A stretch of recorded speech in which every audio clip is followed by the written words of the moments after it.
पर भारत की भूमि पर अगर किसी ने पाप भी करा है ना, भारत की भूमि पर अगर किसी ने गलत काम भी करा, कोई चोर भी है, कोई वेश्यागामी भी है, कोई कामी भी है, कोई लोभी भी है, कोई तृष्णावान भी है, कोई अहंकारी भी है, कोई वासनावान भी है, भारत की भूमि पर अगर किसी ने कोई हत्या आदि करी भी दी है ना, कोई अगर जीव बेकार कर्म कर भी दिया है ना, तो भी भारत की भूमि पर अगर उसने प्राणों को त्यागा है तो उसके नाम के आगे लिखा जाता है स्वर्गवासी।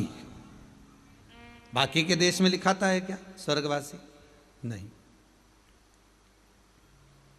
बाकी के देश में कहीं पर लिखा नहीं होगा कि यह स्वर्गवासी है।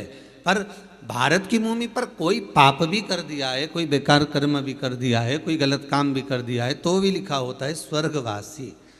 भले बेकार कर्म कर दिया, भले पाप कर्म कर दिया, भले कुछ गलत कर दिया, पर नाम तो स्वर्गवासी आ गया, बैकुंठवासी आ गया। क्यों? क्योंकि भारत की भूमि एक ऐसी भूमि है, इस भारत की धरा एक ऐसी धरा है जहाँ पवित्र पवित्र नदियाँ विराजमान हैं, जहाँ पवित्र पवित्र तीर्थ विराजमान हैं, जहाँ पवित्र पवित्र आनंद सुख विराजमान है। यहाँ नित्य प्रति भगवत नाम का स्मरण होता रहता है, जहाँ का एक एक कंकर शंकर है। ऐसी पावन पवित्र भूमि भारत माता की है, जहाँ पर जीव कैसा भी हो अगर प्राणों को त्यागता है तो उसके आगे डेड बॉडी नहीं लिखी होती, उसके आगे स्वर्गवासी लिखा होता है कि ये स्वर्गवासी है। मतलब भले इसने पाप करा तो भी ये स्वर्ग का निवास करने वाला है, ये स्वर्ग की ओर निवास कर रहा है, ये स्वर्ग में बसा हुआ है।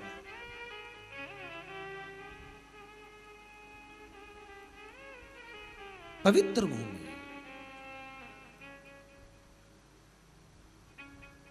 और उस पवित्र भूमि में ना जाने कितने साधक, कितने साधु, कितने तपस्वी, कितने संत, कितने महात्मा, कितने जोगी, कितने सन्यासी, कितने ब्राह्मण जन, कितने विद्वत जन इस भारत की भूमि पर भ्रमण करते रहते हैं, तप साधना करते रहते हैं, उपासना करते रहते हैं, मंत्र जाप स्मरण करते रहते हैं। और जब उनका मंत्र जाप का फल इस भूमि पर प्राप्त होता है तो यहाँ की जो रज है, यहाँ की जो धूल है, यहाँ की जो माटी है, वो सुख का अनुभव करा देती है, एक आनंद का अनुभव करा देती है।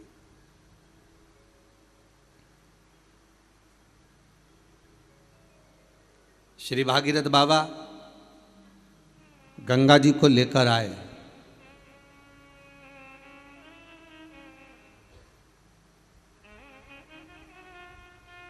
भागीरथ बाबा तो गंगा जी को लेकर आए 60,000 काकाओं के उद्धार के लिए,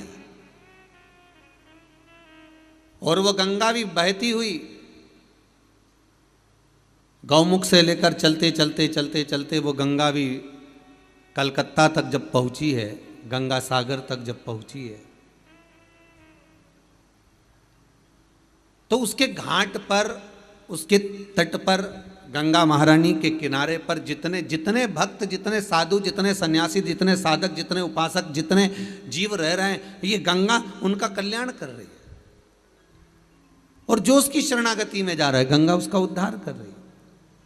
और धन्यवाद दूंगा मैं विजय जी, आपको, बोंडे परिवार को, सोनम विजय जी बोंडे परिवार को, कि बहुत बहुत साधुवादता है कि गंगा केवल उस घाट पर ही रह रही हैं, जीवों का आनंद दे रही है, और जो उसके चरणों में चले गया उसको आनंद प्रदान कर रही है। पर गंगा शिव महापुराण की कथा आपने कराकर ये संपूर्ण विश्व में, देश ही नहीं विदेश में भी जो इस कथा का आनंद सुख पा रहे हैं, इस कथा के माध्यम से श्रावण के महीने में ये गंगा लोगों के घर घर तक पहुंचा दी है आपने, उसके लिए बहुत बहुत साधुवाद, बहुत बहुत धन्यवाद।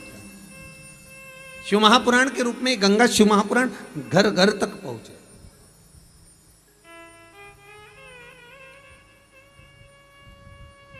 घर घर तक।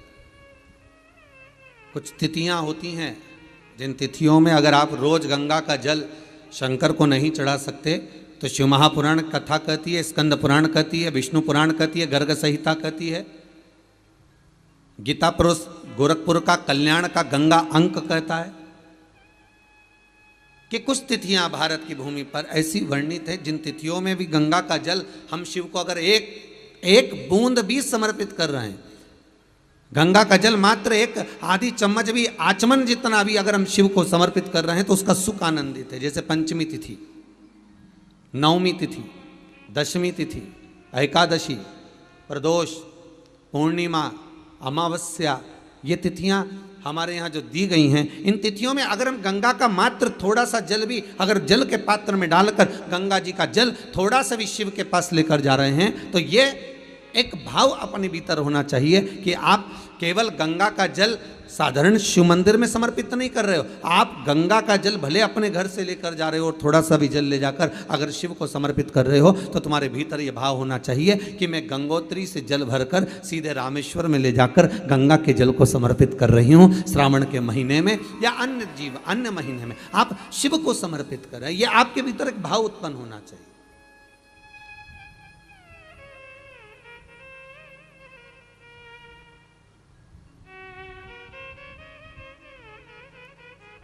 एक बड़ा सुंदर संवाद है महाराज।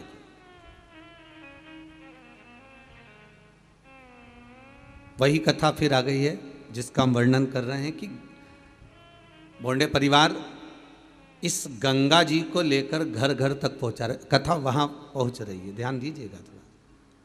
वहां गौमुख से निकली, गंगोत्री से निकली, चलते चलते चलते चलते वो गंगा सागर तक पहुंची है।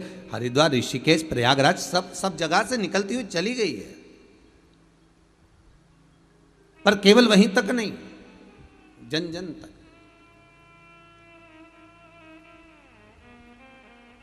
एक संत, बड़ा तपस्वी मुनि थे, बड़े बड़े साधक थे। वो मुनि किस प्रकार के थे कि वो साधना कोई अलग नहीं करते थे, वो कहीं बैठकर तप नहीं करते थे, वो कहीं बैठकर आराधना नहीं करते थे।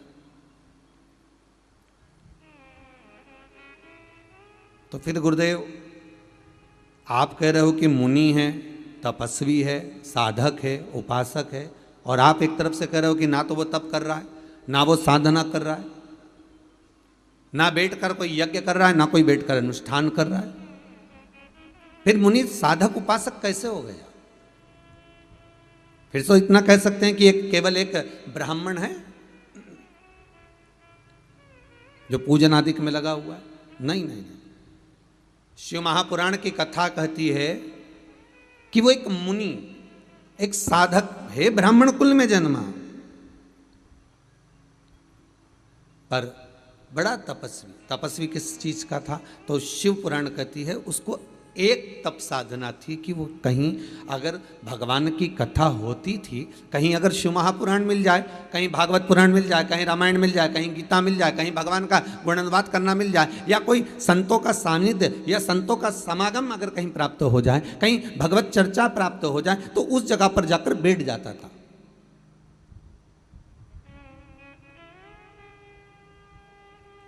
एक भगवान की कथा में जाकर बैठना भी एक तपस्वी का भाव है, एक साधक का भाव है, एक साधना है, एक आराधना है, एक तप है,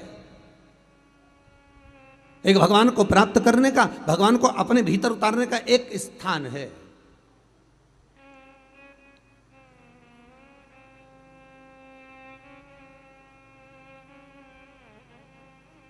महाराज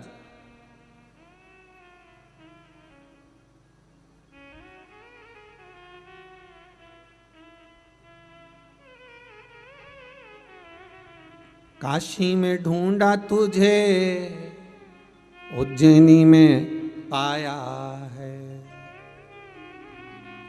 शिव पुराण के पन्नों में भोले बात का ठिकाना है। ढूंढो उसको। तो कोई कहे, कोई बोल रहा हो, कोई साधक कह रहा हो आपसे कि हम तप नहीं करते, हम साधना नहीं करते, हम उपासना नहीं करते, हम भगवान की भक्ति में केवल अगर हमारे को कुछ आता है तो हम शिव महापुराण की कथा श्रवण कर लेते, हम भागवत पुराण, हम रामायण, हम गीता, हम भगवान का गुणानुवाद कर लेते, बस केवल कथा में हमारी चित्त वृत्ति रमी हुई है। और आपका दिल, आपका हृदय, आपकी चित्त, आपकी वृत्ति, आपका मन अगर कथा में लगा हुआ है ना, तो समझ लेना आप मुनि हो, आप तपस्वी हो, आप साधक हो, आप उपासक हो।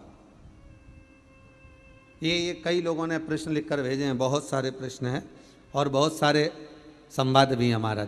इसमें कई लोगों ने लिखा है कि हम पहले कथा नहीं सुनते थे, किसी ने लिखा है कि हम पहले शिव मंदिर नहीं जाते थे, फिर किसी ने लिखा है कि हम भगवान का भजन करना नहीं जानते थे, हम शंकर पर जल कैसे चढ़ाएं हम वो नहीं जानते थे। पर हमको सीख मिल गई, हमको कुछ सीखने को प्राप्त हो गया, हमको कुछ मिला है।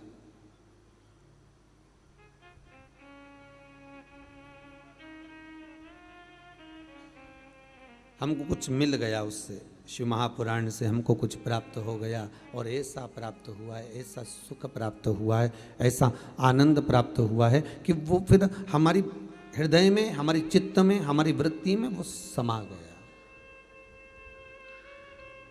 वो हमारे भीतर उतर गया। वो मुनि नहीं है, वो तपस्वी नहीं है। ना उसने बैठकर कोई साधना करी है, ना उसने बैठकर कोई तप करा है, ना उसने बैठकर कोई साधना करी, ना तप करा, ना साध्या, कुछ भी नहीं करा, फिर भी उसको मुनि कहा गया, फिर भी उसको तपस्वी कहा गया, फिर भी उसको साधक कहा गया। कारण क्या था? बस एक कारण था कि जहां कथा होती थी वहां चले जाता था।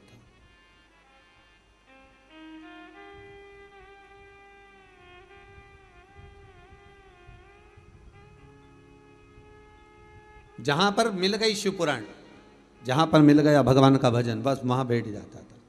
और एक नहीं, आप सब भी जितने आस्था चैनल के माध्यम से कथा श्रवण कर रहे हो ना, जितना फेसबुक यूट्यूब पर आप लोग कथा को सुन रहे हो, आपको साधुवाद दूंगा, आप भी किसी तपस्वी से कम नहीं हो, आप भी किसी साधक से कम नहीं हो, आप भी किसी उपासक से कम नहीं हो।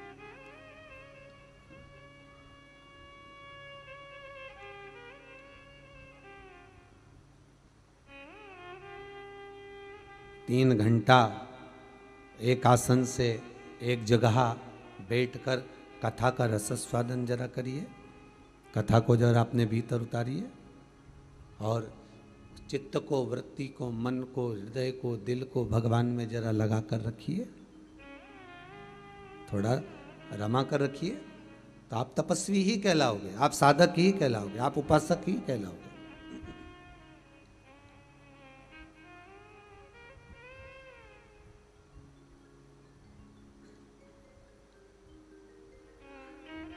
आपकी उपासना हो गई।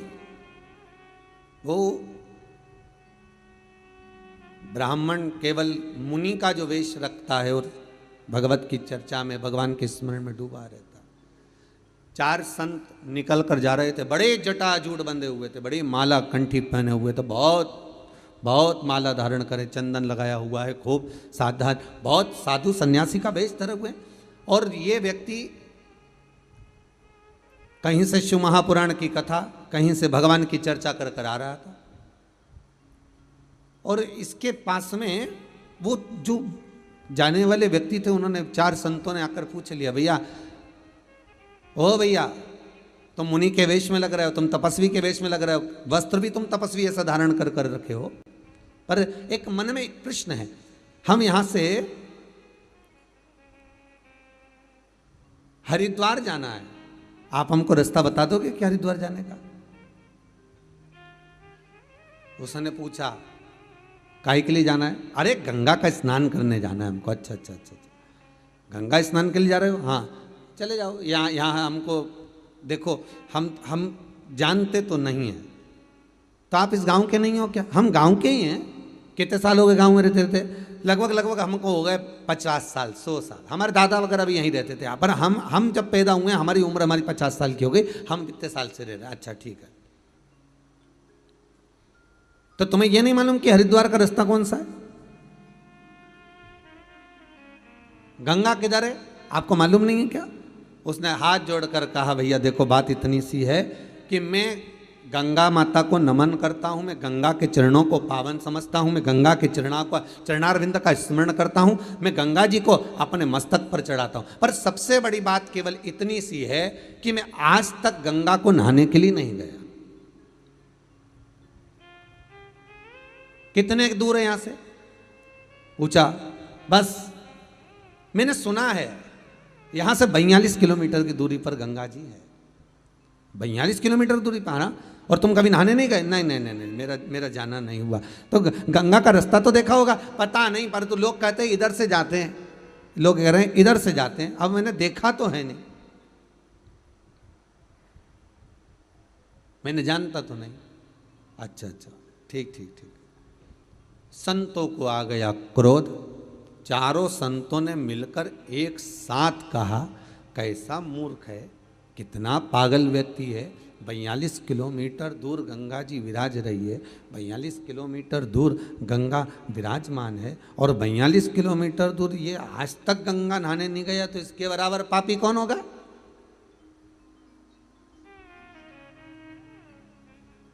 आज तक जो गंगा के घाट पर नहीं पहुंचा, आज तक जो गंगा जी के नजदीक तक नहीं पहुंचा, तो इसके बराबर पापी और कौन होगा?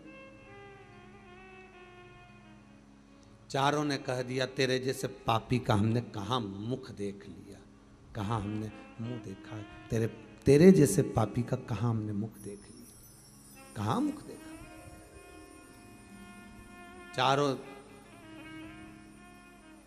हर गंगे हर गंगे हर गंगे कहते कहते गंगा जी के घाट पर हरिद्वार के उधर जाने लगे, गंगा को ढूंढने के लिए, गंगा को पाने के लिए जा रहे हैं। चारों जब चले, हरिद्वार पहुंच गए, किसी से पूछा यहां हरिद्वार है? हाँ ये हरिद्वार है, पर यहां गंगा जी तो दिख नहीं रही है, गंगा तो नहीं दिख रही है, गंगा कहाँ है? भैया हरिद्वार तो यही और गंगा भी यहीं थी, पर पता नहीं कहाँ चली गई। उन्होंने कहा चलो और आगे गंगा जी को देखते, ऋषिकेश पहुंच गए, यहाँ भी गंगा नहीं है, ढूंढते ढूंढते और आगे बढ़े, और आगे, और ढूंढते ढूंढते ढूंढते ढूंढते गंगोत्री तक पहुंच गए, पर गंगा नहीं मिली।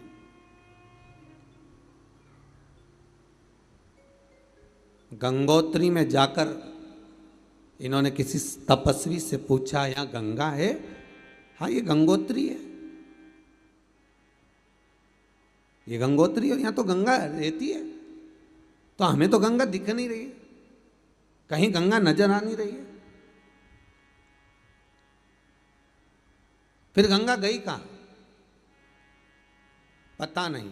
तपस्वी से पूछा कि गंगा कहाँ है, तो तपस्वी बोलते गंगा तो यहीं है, पर हमको लगता है कि तुम चार संतों ने ज्ञान गंगा का अपमान कर दिया, किसी मुनि का, तपस्वी का, साधक का, उपासक का तुम अपमान कर कर आए, और उस तपस्वी का तुमने जो अपमान करा है, उस मुनि का जो तुमने अपमान करा है, उस मुनि के अपमान के तक तुमको गंगा का दर्शन नहीं मिल रहा। बहुत ध्यान देना महाराज, ये शिव ज्ञान गंगा है, और वो अविरल बहने वाली विष्णुपदी भागीरथी एक गंगा वो है, एक ये ज्ञान गंगा है, और एक भागीरथी विष्णुपदी एक वो गंगा है।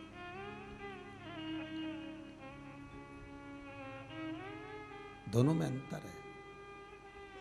कभी आपके भीतर ये गम नहीं होना चाहिए, कभी आपके भीतर ये भाव नहीं उत्पन्न होना चाहिए कि मैं गंगा नहीं गया। अगर जो शिव महापुराण की कथा में रमे हुए हैं ना, जो शंकर की कथा को रोज प्रतिदिन श्रवण कर रहे हैं, भगवान की भक्ति को जो धारण कर रहे हैं, भगवान की कथा को जो नित्य श्रवण कर रहे हैं, उनके भीतर ये भाव जागृत होना चाहिए कि गंगा मेरे से दूर नहीं, गंगा मेरे करीब में है।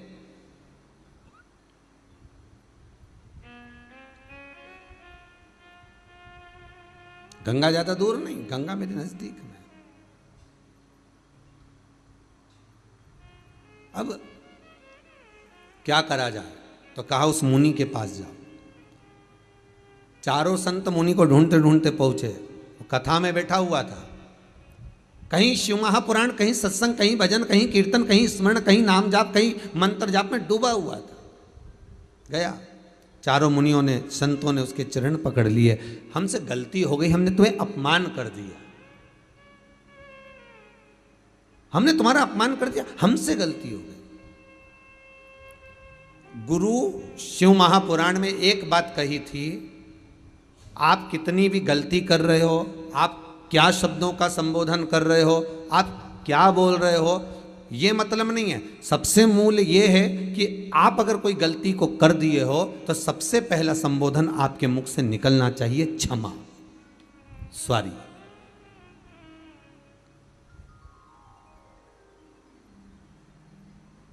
एक बात आपको कही थी गुरु महिमा में कि घर से जब निकला करो ना तो भगवान देव अधिदेव महादेव का नाम लेकर श्री शिवाय नमस्तुभ्यम।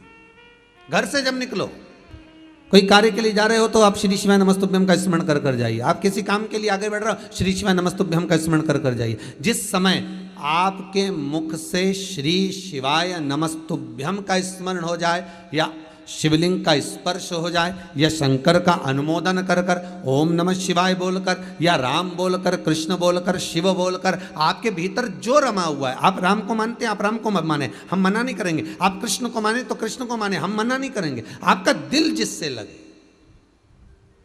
आपका चित्त वृत्ति जिससे लगे। अरे मन कर रहा है तुम्हारा चाउमीन खाने का और कोई तुमको पानी पतासा खिला दे तो नहीं, हम तो आपको पानी पतासा ही खिलाएंगे चाहे कुछ भी हो जाए। हम चाउमीन वाउमीन नहीं खिलाएंगे, बस बात खत्म तो खत्म। आपका मन हो तो खाइए। तो आपके मन में क्या होगा बताओ? बड़ी मुश्किल से तो होटल लेके गए हैं, मैं 3 दिन से प्राण खा रही है ना कि चलो चलो होटल, चलो चलो भोजन करेंगे, चलो चलो, और लेके भी आए तो अब अपने हमारे मन का ना खिला रहे। और मालूम पड़े पानी पतासा खिला दिया। पानी पतासा भी कितना खिलाया, वो गुपचुप, वो गोलगप्पे कितने खिलाए, तो के इसको बस केवल 4 दे देना हो, केवल 4, ओनली 4, इससे ज़्यादा नहीं। अब उसके मन में आया, बताओ इतनी दूर लेकर आया, एक तो इतनी दूर लेकर आया, होटल में लाया, भोजन कराता, कोई अच्छा जो सामग्री वो खिलाता, पर केवल होटल वाले इसको 4 गोलगप्पा देना बस, इससे ज़्यादा मत दे। और पत्नी ने कहा कि तुम 4 ही क्यों खिला रहे हो? तो पति बोला एक तेरी बचपन का, एक जवानी का, एक अधेड़ी का और एक बुढ़ापे का, खत्म काम, एक कई बार में 4 में निपटा दिया, केवल 4। अब हम आपसे कह दें कि आप शंकर का भजन करो, हम आपसे कह दें आप शिव का स्मरण करो, और आपका दिल कृष्ण में लगा हो, आपका दिल राम में लगा हो, आपका दिल भवानी में लगा हो, हम मना नहीं करेंगे। आपका दिल, आपकी चित्त, आपकी वृत्ति जिस समय लगी हो,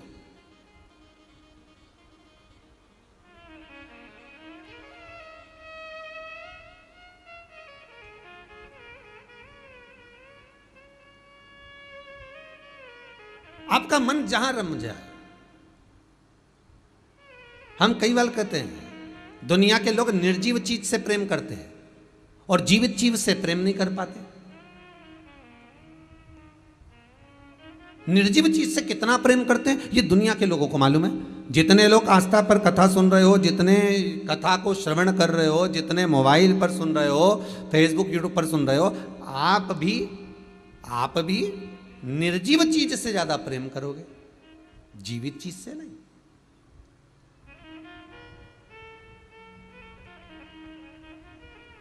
कपड़े इतने संभाल कर रखोगे, अब वो जीव है क्या? वो जीवित है क्या? अरे बोलो ईमानदारी से बोलो, वो जीवित है क्या? उसमें प्राण है क्या? नहीं। पर इतने संभाल, क्योंकि वो निर्जीव है, इतने संभाल कर रखा, इतने आराम से, इतने साध कर रखा। वो नकली सी ज्वेलरी, उसको भी रुई से ढककर, रुई में फंसाकर, ऐसा डब्बा में, प्लास्टिक के बढ़िया बॉक्स में, वो भी तो निर्जीव है।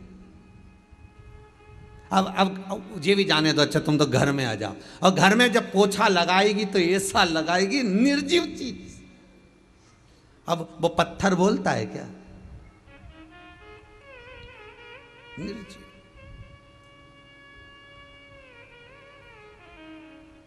निर्जीव चीज को तो तुमने संभाला, और जो जीवित था उसको संभाल सके क्या?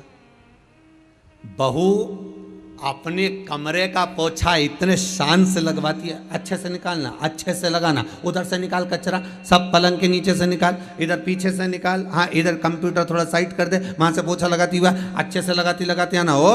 मेरा कमरा है बिल्कुल साफ दिखना चाहिए, क्लीन दिखना चाहिए। और इतनी इतनी निर्जीव चीज को संभाल कर रख रही है और सास से 2 शब्द बोल दिए जो जीवित थी।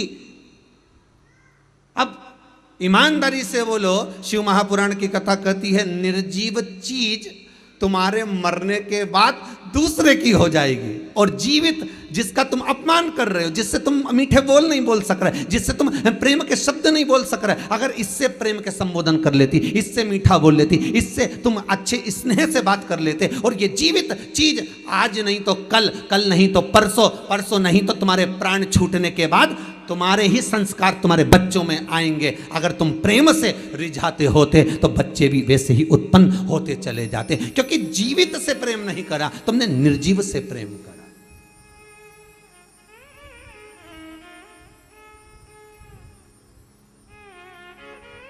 भोजन करने के बाद बर्तन भी साफ कर कर रखे तो निर्जीवन, तो दिल तो साफ करते। सास से, पति से, पत्नी से, भाई से, बंधु से, कुटुंब कबीले से, रिश्तेदारों से, नातेदारों से, अपनों से, बच्चों से, बच्चों के माता पिता आदि, एक दूसरे से प्रेम की वाणी तो बोलते। हम निर्जीव को संवार रहे हैं, हमने जीव को नहीं संवारा। हम निर्जीव को संवारने का प्रयास करते रहे, पर हम जीव को नहीं संवार पाए।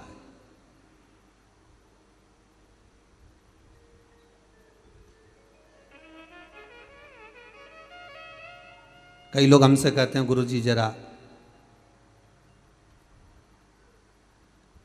हमारे साथ चलकर हमारा घर तो देखिए कितना जोरदार है। हमने कहा बहुत बढ़िया सर। अब ईमानदारी से बोलो, घर जोरदार होने से क्या हो, वो में रहने वाला मनक जोरदार होना चाहिए ना। उसमें जो निवास कर रहा है, उसमें जो रह रहे हैं, उसमें जो परिवार के सास हो, ससुर हो, बहू हो, बेटा हो, कुटुंब हो, कबीला हो, माता हो, पिता हो, बच्चे हों, बच्चियां हों, इनको देखा जाए। पहले के रिश्तों में और आज के रिश्तों में बस यही अंतर है महाराज जी, यही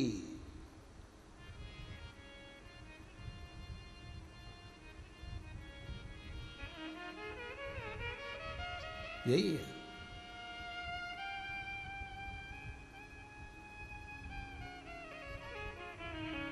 पहले के अगर रिश्ता कैसा होता है, संबंध कैसा होना चाहिए, रिश्ता कैसा होना चाहिए, सीखना है तो ताले और चाबी से सीखो।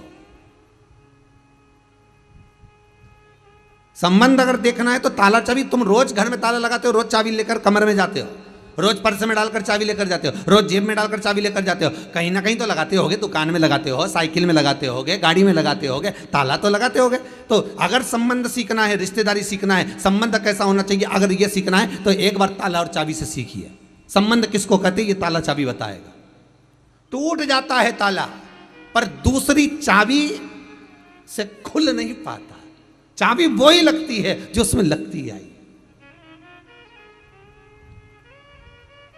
और अगर चाबी लगाना, चाबी घूम गई, दूसरी लगाना तो उसको बनवाना पड़ेगा, वैसी की वैसी, तुम दूसरी लगाते जाओ, खोलेगा नहीं। संबंध ऐसा होना चाहिए कि किसी के कहने पर, भड़काने पर, शब्दों के संबोधन पर, आड़ा टेढ़ा बोलने पर, गलत सीख देने पर, वो कितनी चाबी लगाए पर ताला नहीं खुलना चाहिए। चाबी वही लगे जो श्रेष्ठ हो, चाबी वही लगे। कोई कितना ही अपशब्द बोले, कितना ही ताना दे, कितनी गालियां दे, कितना ही आड़ा टेढ़ा बोले, हमें नहीं समझ।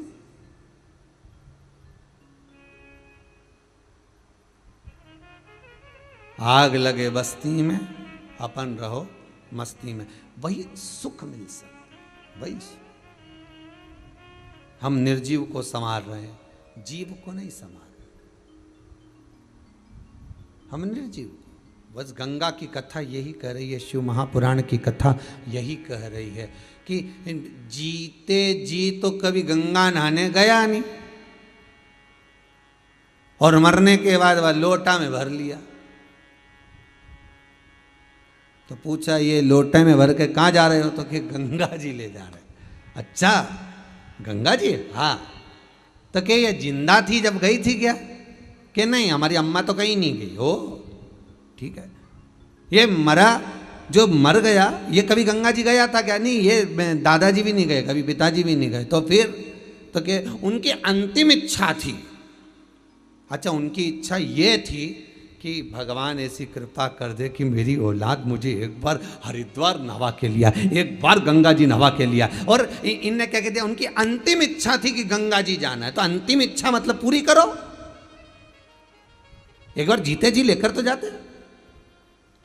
फिर वही वाली बात आ गई, एक बार ट्रेन से जा रहे थे हम कहीं, और कोई गंगा जी जा रहे थे हरिद्वार इलाहाबाद, तो वो बैठे, उन्होंने इतनी बड़ी लाल कलर की झोली ऊपर टांग दी, उसमें सीट पे रख दी ट्रेन की। अब हमारी बर्थ इधर की थी और उनकी बर्थ सामने की। अब उसने सीट पर रख दी। अब उस सीट खाली थी, खाली सीट पर कोई बच्चा को बिठा दिया। जैसे ही बच्चे को बिठाया तो वो जो नीचे बैठा था उसको गुस्सा आ गया, हमारी अम्मा बैठी है, उतरो नीचे। अब अम्मा तो कोई दिख नहीं रही थी कि अम्मा कहाँ बैठी, उतरो नीचे, हमारी अम्मा बैठी। अब वो झगड़े, सबसे झगड़े, हमारी अम्मा बैठी नीचे उतरो, अम्मा बैठी नीचे उतरो। अब सबको नीचे उतारे। तो थोड़ी देर बाद किसी ने पूछ लिया, तुम्हारी अम्मा तो कोई दिख नहीं रही, और कह रहे अम्मा बैठी कर रहे, कब से कर रहे, 2-4 घंटे से, किसी को बैठने नहीं दे रहा, सीट खाली है, तुम्हें दिख नहीं रहा हमारी अम्मा बैठी है? तो अम्मा कहाँ है? वो झोली में है, जो इतना बड़ा लाल कपड़ा है ना, उसमें हमारी अम्मा भरी हुई है। अच्छा, कहाँ गई? तो फिर ये क्या है? अम्मा की अस्थियां हैं। हमें कहा था किसी ने इनकी एक रिजर्वेशन सीट बुक कराना, इनको पूछते हुए लेके जाना, तो उनको चाय भी पिला रहे हैं, एक पत्तल अलग से भोजन की भी लगाई, अम्मा चलो, अम्मा जी कर लो, अम्मा पानी पी लो, इतने प्रेम से लेके गया और गंगा जी में ले जाकर पूजन वूजन करके खवा दिया। अब ईमानदारी से बोला, जितने प्रेम से तू हड्डियां लेकर गया था, जितने प्रेम से तू अस्थियां लेकर गया था, इतने ही प्रेम से अम्मा जब जिंदा थी और दिल से कह देता, अम्मा चल, सावन का महीना है, तेरे को कुबेरेश्वर धाम ले चलो, अम्मा चल मैं तुझे महाकाल ले चलूं, अम्मा चल मैं तुझे विश्वनाथ ले चलूं, अम्मा चल मैं तुझे हरिद्वार, मैं तुझे ऋषिकेश ले चलूं, मैं तुझे प्रयागराज ले चलूं, चल अम्मा, मरने के बाद लोग लेकर जाते हैं अस्थियों को, मैं तुझे जीते जी लेकर चलता हूं। तब अम्मा का जो दिल प्रसन्न होता और चाय पिलाता ट्रेन में, बच्चों को जैसे कुरकुरा खिलाए, टाइम टाइम पे बिस्कुट भी मम्मी पर्स में से हेड़ के देती जाए, ऐसे सास को टाइम टाइम पे सब कुछ खिलाती हुई लेके जा, तो सास भी के मेरी बहू जैसी दुनिया में बहू नहीं होगी। क्या पूछ रही है साहब, कितना सम्मान करके ले जा रही, कितना आदर करके ले जा रही। और मालूम पड़े अकेली केवल पर्स खोला ने, उसमें से वो टॉफी निकाल के बैठिया।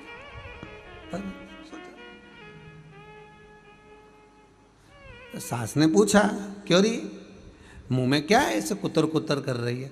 कुछ नहीं, ठंड लग रही, एसी तेज चल रहा है ट्रेन का, इसलिए ठंड लग रही, दांत कटकटा रहे, सुख बोलो। जीते जी दंगम दंगा, मरे पीछे पहुंचा दी गंगा। शिव महापुराण कहती है ऐसे गंगा जाने से कोई लाभ नहीं है। गंगा कहती है एक बार जीते जी मुझ में डुबकी तो लगा कर जाओ, फिर मरने के बाद अस्थियां लेकर मत आना। गंगा कहती है मैं खुद तुम्हारे दरवाजे पर पहुंच जाऊंगी, तुम्हें आने की जरूरत नहीं पड़ेगी, मैं खुद पहुंचूंगी। गंगा नहाना का मतलब क्या है? गंगा का स्नान का मतलब क्या है? बोलो जरा। जितने लोग आस्था पर कथा सुन रहे हैं, जितने लोग मोबाइल पर, यूट्यूब, फेसबुक पर कथा सुन रहे हो, गंगा शिव महापुराण की कथा सुन रहे हो, गंगा नहाने का मतलब क्या है? गंगा स्नान का मतलब क्या है?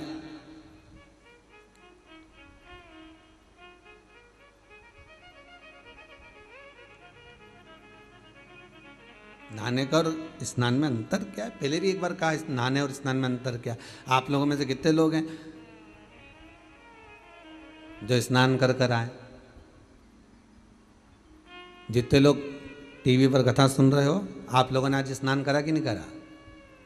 और जितने लोग जहाँ जहाँ मोबाइल पर कथा सुन रहे हो, दिल से बोलना, आप लोगों में से किसी ने स्नान करा कि नहीं करा?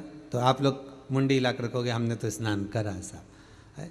पर स्नान और नहाने में अंतर है रे बाबू, स्नान और नहाने में अंतर है। नहाना किसको कहा गया? वॉशरूम में गए, शैम्पू लगाया, साबुन लगाया, डब्बा भर पानी डाल लिया, इसको कहते हैं नहाना। ये तो आप लोगों ने करा होगा। इसको स्नान नहीं कह सकते। शिव महापुराण में इसको स्नान नहीं कहा गया, इसको स्नान का संबोधन नहीं कहा गया, इसको तो कहते हैं नहाना। बाथरूम में गए, स्नान इसको नहीं कहेंगे कि आपने डब्बा भर के पानी डाल लिया, आपने वो साबुन लगा लिया, आपने थोड़ा सा सर्फ लगाया, आपने जो शैम्पू लगाया, इसको इसको इसको स्नान नहीं कर सकते, इसको नहाना कहते हैं। ब्राह्मण जब पूजन कराने बैठता है, ब्राह्मण जब कर्मकांड करने बैठता है, ब्राह्मण जब जजमान को सामने बिठाता है तो कहता है स्नान कर कर आइए। ब्राह्मण ने यह नहीं बोला कि नहा कर आइए। ब्राह्मण संबोधन कहेगा कि स्नान कर कर आइए, नहा कर नहीं, स्नान कर कर। नहाना सरल है, स्नान करना कठिन है। स्नान किसको कहा गया? शिव महापुराण की कथा कहती है स्नान किसको कहते हैं। 3.5 करोड़ रोम छिद्र ये मनुष्य के शरीर पर हैं। ये जितने रोम हैं मनुष्य के शरीर पर, ये 3.5 करोड़ हैं। शिव महापुराण की कथा कहती है एक दिन में जिसके मुख से 3.5 करोड़ बार भगवान का नाम निकल जाता है, समझ लेना उसका स्नान हो जाता है, उसका स्नान हो गया। अब आप में से कितने लोग हैं जो स्नान करके आए? ईमानदारी से बोलो। 3.5 करोड़ बार जिसने भगवान का नाम लिया, 3.5 करोड़ बार जो भगवान का नाम का उच्चारण करे, 3.5 करोड़ बार जिसके मुख से भगवान का नाम निकल गया हो, तो उसका स्नान हो गया। तो फिर क्यों कहा गया स्नान और नहाने में अंतर?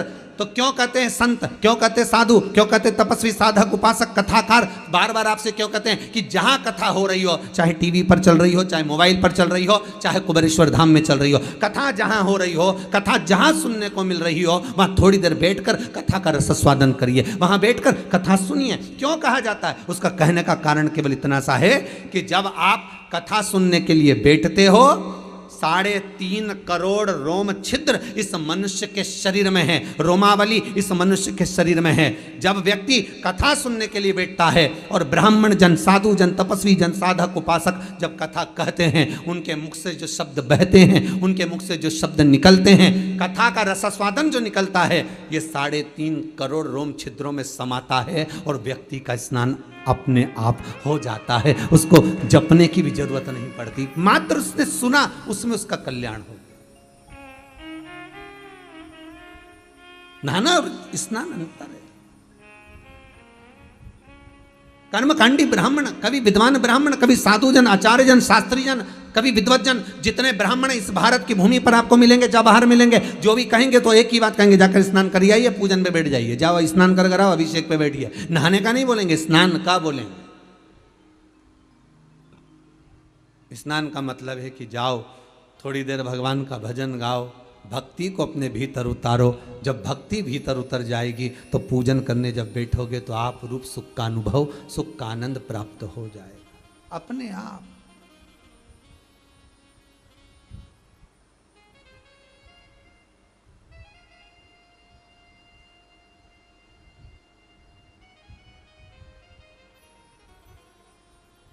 अपने आप भीतर से भक्ति का। गंगा कहती है कि मेरे पास में ये गंगा स्नान का मतलब क्या है? क्या मतलब है?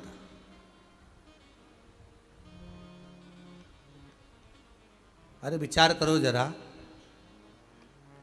सुदामा जी भगवान कृष्ण के यहां जा रहे हैं, श्रीमद् भागवत 10वें स्कंद। सुदामा जी भगवान कृष्ण के यहाँ जा रहे हैं और सुशीला उनसे कह रही है, रोज कहती है सुशीला कि तुम द्वारका जाओ, तुम द्वारका जाओ, जाओ द्वारकाधीश के दरवाजे पर, जाओ द्वारकानाथ के दरवाजे पर। भारत की भूमि की पहली स्त्री थी, पहली नारी थी जो अपने पति से रोज कहती थी कि द्वारका जाओ, द्वारका जाओ, द्वारकाधीश के दरवाजे जाओ।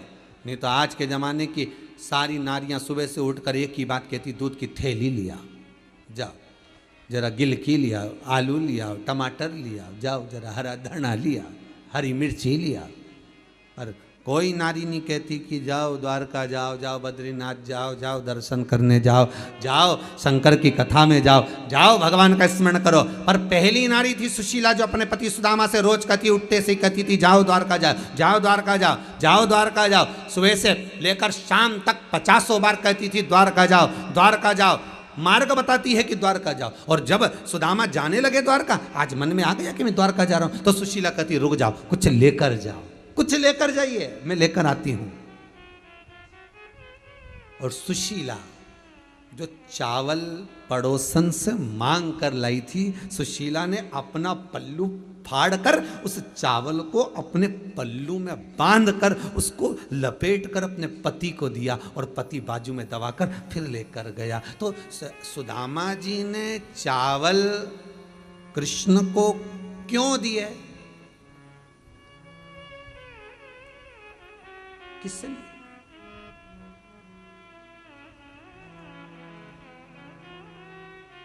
और वो दे भी रही है तो काय में दे रही है? पल्लू में फाड़कर।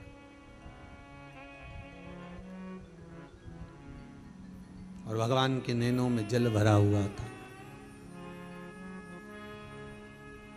जब मेरे लाडले ठाकुर कृष्ण ने तंदुल को निकाल कर जब फाका था, वस्त्र, वो वस्त्र नीचे रख दिया था, जिसको जामवंती ने उठा लिया था। जामवंती उस वस्त्र को लेकर जब बैठी हुई थी, रात्रि के समय पर भगवान कृष्ण सुदामा के चरण जब दबाकर जामवंती के कक्ष में पहुंचे थे, तो जामवंती उस वस्त्र को लेकर बैठी थी जिस वस्त्र में सुदामा जी चावल लेकर आए थे, क्योंकि चावल तो खा लिए गए थे।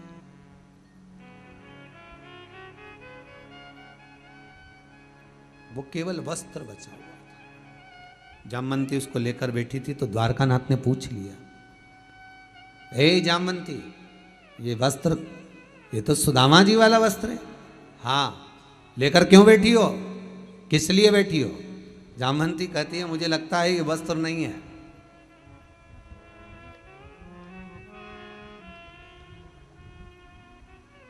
एक पहले लोग इतना बड़ा कोरसा, इतना बड़ा कार्ड छपवाते थे, आपने देखा होगा। उसमें उनका नाम लिखा रहता था, श्रीमान ये, एड्रेस लिखा रहता, ईमेल आईडी लिखी रहती, यूट्यूब लिखा रहता, ये लिखा रहता, उसमें उसका फ़ोटो बना रहता, हमारा काम धंधा ये है, हम ये काम करते हैं, हमारा ये विजिटिंग कार्ड है। अब सुदामा अपना पता किससे देते? सुशीला बड़ी समझदार थी, उसने कपड़ा नहीं भेजा है, सुशीला ने वस्त्र नहीं भेजा, सुशीला ने कपड़ा जो बांध कर भेजा है वो कपड़ा नहीं है, वही विजिटिंग कार्ड है, वही पता बताने वाला कार्ड है। कि सुदामा चावल तो दे दिए हैं, पर पता कौन बताएगा कि जो तुम्हें त्रिलोकी का नाथ अगर कुछ देगा तो सामान कहां भेजेगा, सामान भेजना कहां है?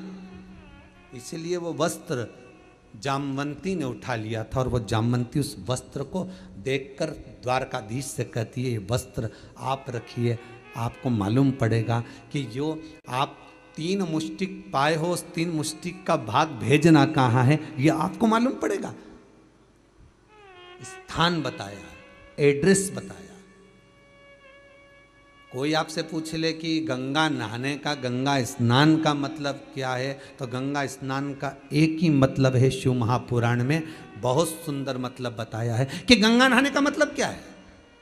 हम गंगा नहाने क्यों जा रहे हैं,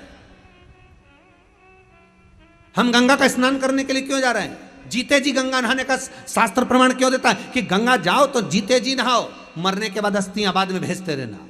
और कोई जाए चाहे ना जाए, पर एक बार तुम जीते जी गंगा को डुबकी लगा कर आओ। क्यों कहते हैं? उसका कारण केवल गंगा नहाने का मतलब, गंगा स्नान का मतलब कोई साधारण नहीं। गंगा स्नान का मतलब है कि जब हम पहली डुबकी गंगा जी में लगाते हैं तो अपने घर का परिचय, अपने घर का एड्रेस गंगा जी को देकर आ जाते हैं कि अब मैं आऊं ना आऊं, परिवार आए ना आए, कोई अस्थि लाए ना लाए, पर गंगा मैया तेरा जीते जी मैंने स्नान कर लिया है, मेरा एड्रेस अब तुझ में आ गया है, तेरे पास आ गया है। अब मेरे जब प्राण छूटे, मुख में कोई गंगा का जल दे ना दे, कोई तुलसी का दल दे ना दे, पर जिस समय मेरे प्राण छूटे उस समय पर ये जो मैंने स्नान करा है इसका फल मुझे तब मिलना चाहिए, उस समय प्राप्त होना चाहिए जब मेरे प्राण छूट रहे हो।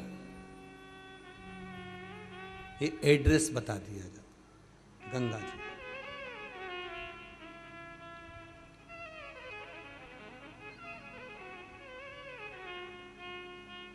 ये एड्रेस है कि आपको यहाँ आना है, आपको यहाँ पहुंचना है। महाराज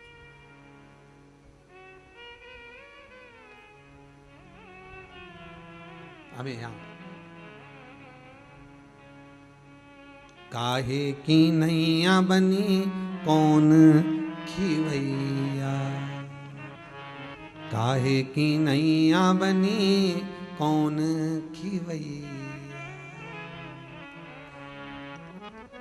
जाना है हमको कैलाश ओ भोले बाबा, जाना है हमको कैलाश ओ भोले बाबा, जाना है हमको कैलाश ओ भोले बाबा, जाना है हमको कैलाश ओ भोले बाबा, जाना है हमको कैलाश ओ भोले बाबा, जाना है हमको कैलाश ओ भोले बाबा, हमको कैलाश भोले हमको कैलाश, हमको कैलाश भोले हमको कैलाश, हमको कैलाश भोले हमको कैलाश, हमको कैलाश भोले हमको कैलाश ओ जाना है हमको कैलाश ओ भोले बाबा, जाना है हमको कैलाश ओ भोले बाबा, ओ जाना है हमको कैलाश ओ भोले बाबा, जाना है हमको कैलाश ओ भोले बाबा।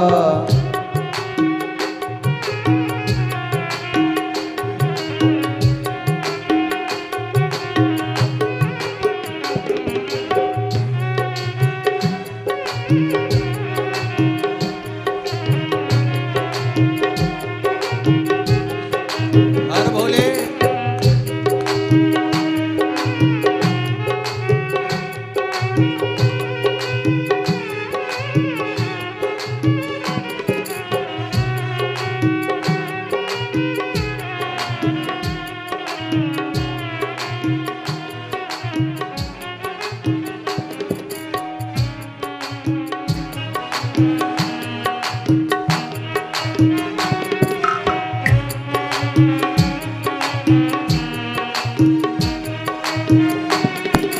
काहे की नैया बनी कौन खिवैया, काहे की नैया बनी कौन खिवैया, काहे की नैया बनी कौन खिवैया, काहे की नैया बनी कौन खिवैया, अरे कौन लगा देगा पार ओ भोले बाबा, कौन लगा देगा पार ओ भोले बाबा, ओ जाना है हमको कैलाश ओ भोले बाबा, जाना है हमको कैलाश ओ भोले बाबा। जय हो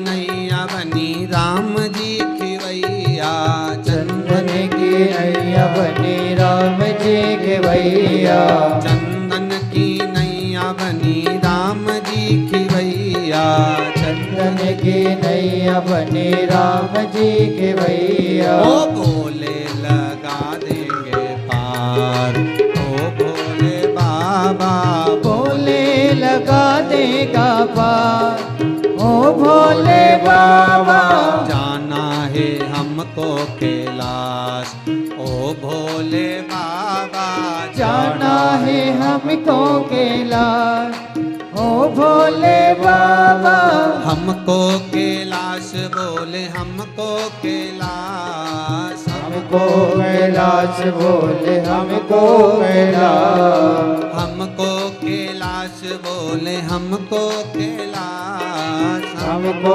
कैलाश बोले हमको कैलाश। हो जाना है जय हमको हो। कैलाश, ओ भोले बाबा जाना है हमको कैलाश, ओ भोले बाबा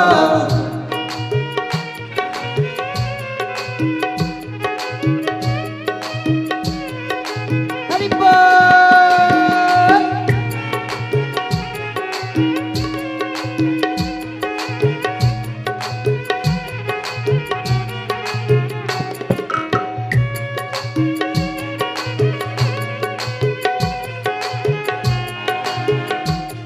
बड़े भाव से आनंद से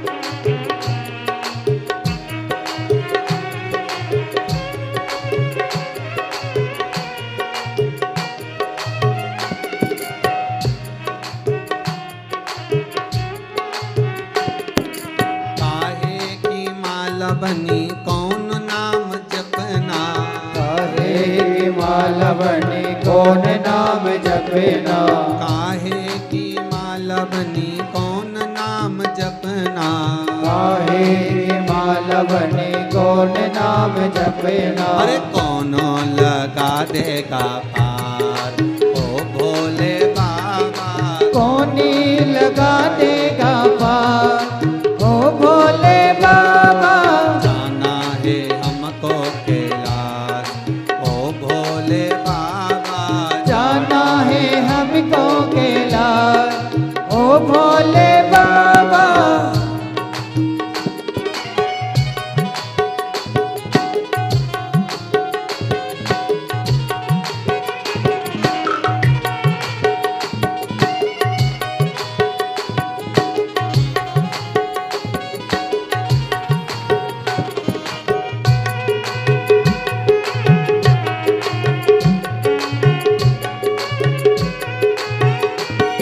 हर भोले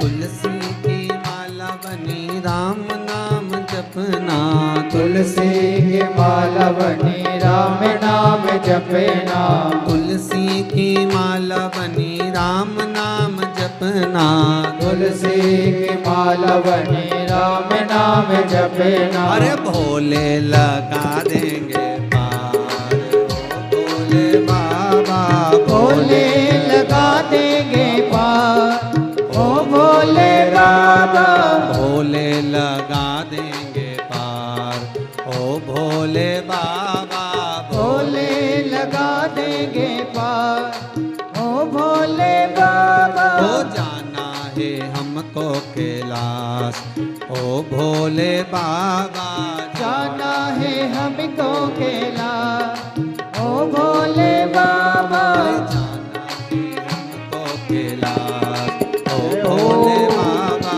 जाना है हमको कैलाश, ओ भोले बाबा जाना है हमको कैलाश, ओ भोले बाबा जाना है हमको कैलाश।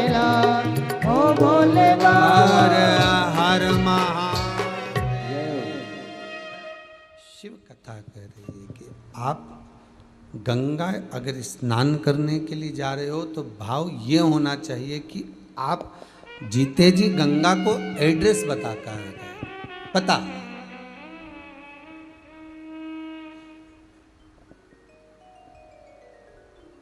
आपने एड्रेस बता दिया, आपने पता बता दिया।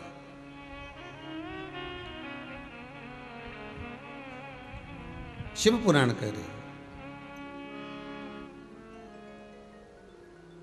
4 संत उस मुनि से कह रहे हैं कि गलती हो गई, इस गंगा के आगे सारी गंगा फीकी है। जहां भगवत चर्चा चल रही हो, जहां भगवत भजन चल रहा हो, जहां स्मरण चल रहा हो, जहां शिव महापुराण, भागवत, रामायण, गीता, आप जिस संवाद में डूबे हुए वो उसके आगे सब फीका।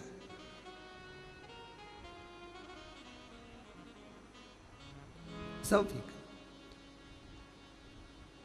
महाराज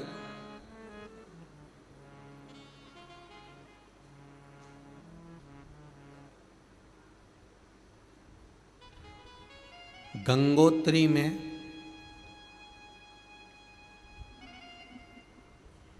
आप लोग गए होंगे, कई लोग गंगोत्री, बद्रीनाथ के जो 4 धाम हैं, यमुनोत्री, गंगोत्री, केदार और बद्रीनाथ, उन 4 धाम में से एक धाम का स्मरण अगर हम करें, गंगोत्री का,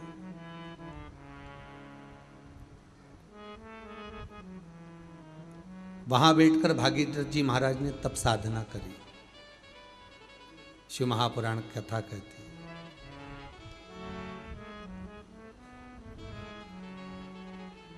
क्या गलती हो गई थी? राजा सगर जब यज्ञ अनुष्ठान किए, अश्वमेघ यज्ञ करे, उसका यज्ञ का जो अश्व था वो इंद्र ने चुरा लिया था। इससे पहले की एक कथा में कहा था, आप जब जब कोई अनुष्ठान करेंगे, कोई तप करेंगे, कोई साधना करेंगे, कोई भजन करेंगे, कोई कीर्तन करेंगे, तो उसमें आपके व्रत वाले दिन इंद्र स्वयं जान कर आपको क्रोध दिलाते हैं। क्यों क्रोध दिलाते हैं? जिससे आपके मुख से अपशब्द निकले, अपशब्द निकले। शिव महापुराण के अंदर एक बार को नैमिषारण्य की कथा में जब 108 शिव महापुराण की कथा रखी थी तो उसमें एक बात कही थी, जिस दिन अपने पूर्वजों का आप श्राद्ध करें, जिस दिन किसी ब्राह्मण को आप भोजन कराएं, जिस दिन आप गुरुजन के चरणारविंद में जाएं, जिस दिन आप यज्ञ कर रहे हो, आपके घर में अनुष्ठान कर रहे हो, आपके घर में सत्यनारायण जी की कथा कर रहे हो, आपके घर में आप पूजन कर रहे हो, आप शिव स्तुति कर रहे हो, आप शंकर का अनुमोदन कर रहे हो, आप शंकर जी का पूजन करने जा रहे हो, शिव महापुराण की कथा कहती है उस दिन आप ब्राह्मण भोजन कराएं, श्राद्ध करें, पूजन करें, उस दिन आपके मुख से कोई ऐसा शब्द ना निकले जिससे किसी के हृदय को घात पहुंचे, और वो हृदय को घात पहुंचे तो वो आपका करा धरा सब बेकार।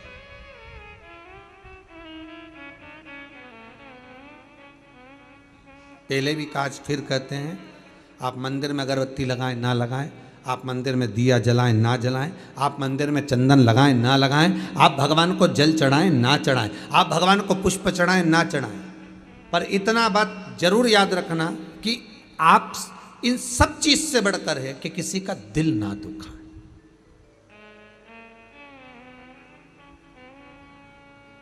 हृदय चित्त निर्मल,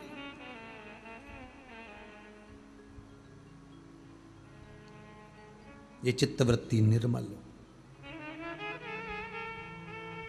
फिर जो सुख मिलेगा, वो आनंद जो मिलेगा वो अलग ही रहेगा, अलग।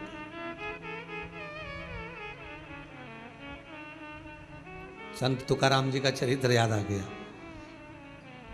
एक सेठ जी गंगा नहाने गए, खूब सारा सामान लेकर गए, खूब लड्डू, पेड़ा, गुलाब जामुन, इमरती, भजिया, पकोड़ा, कड़ी पुड़ी, सारी सामान, खूब सोना चांदी हीरा मोती सब ले गए।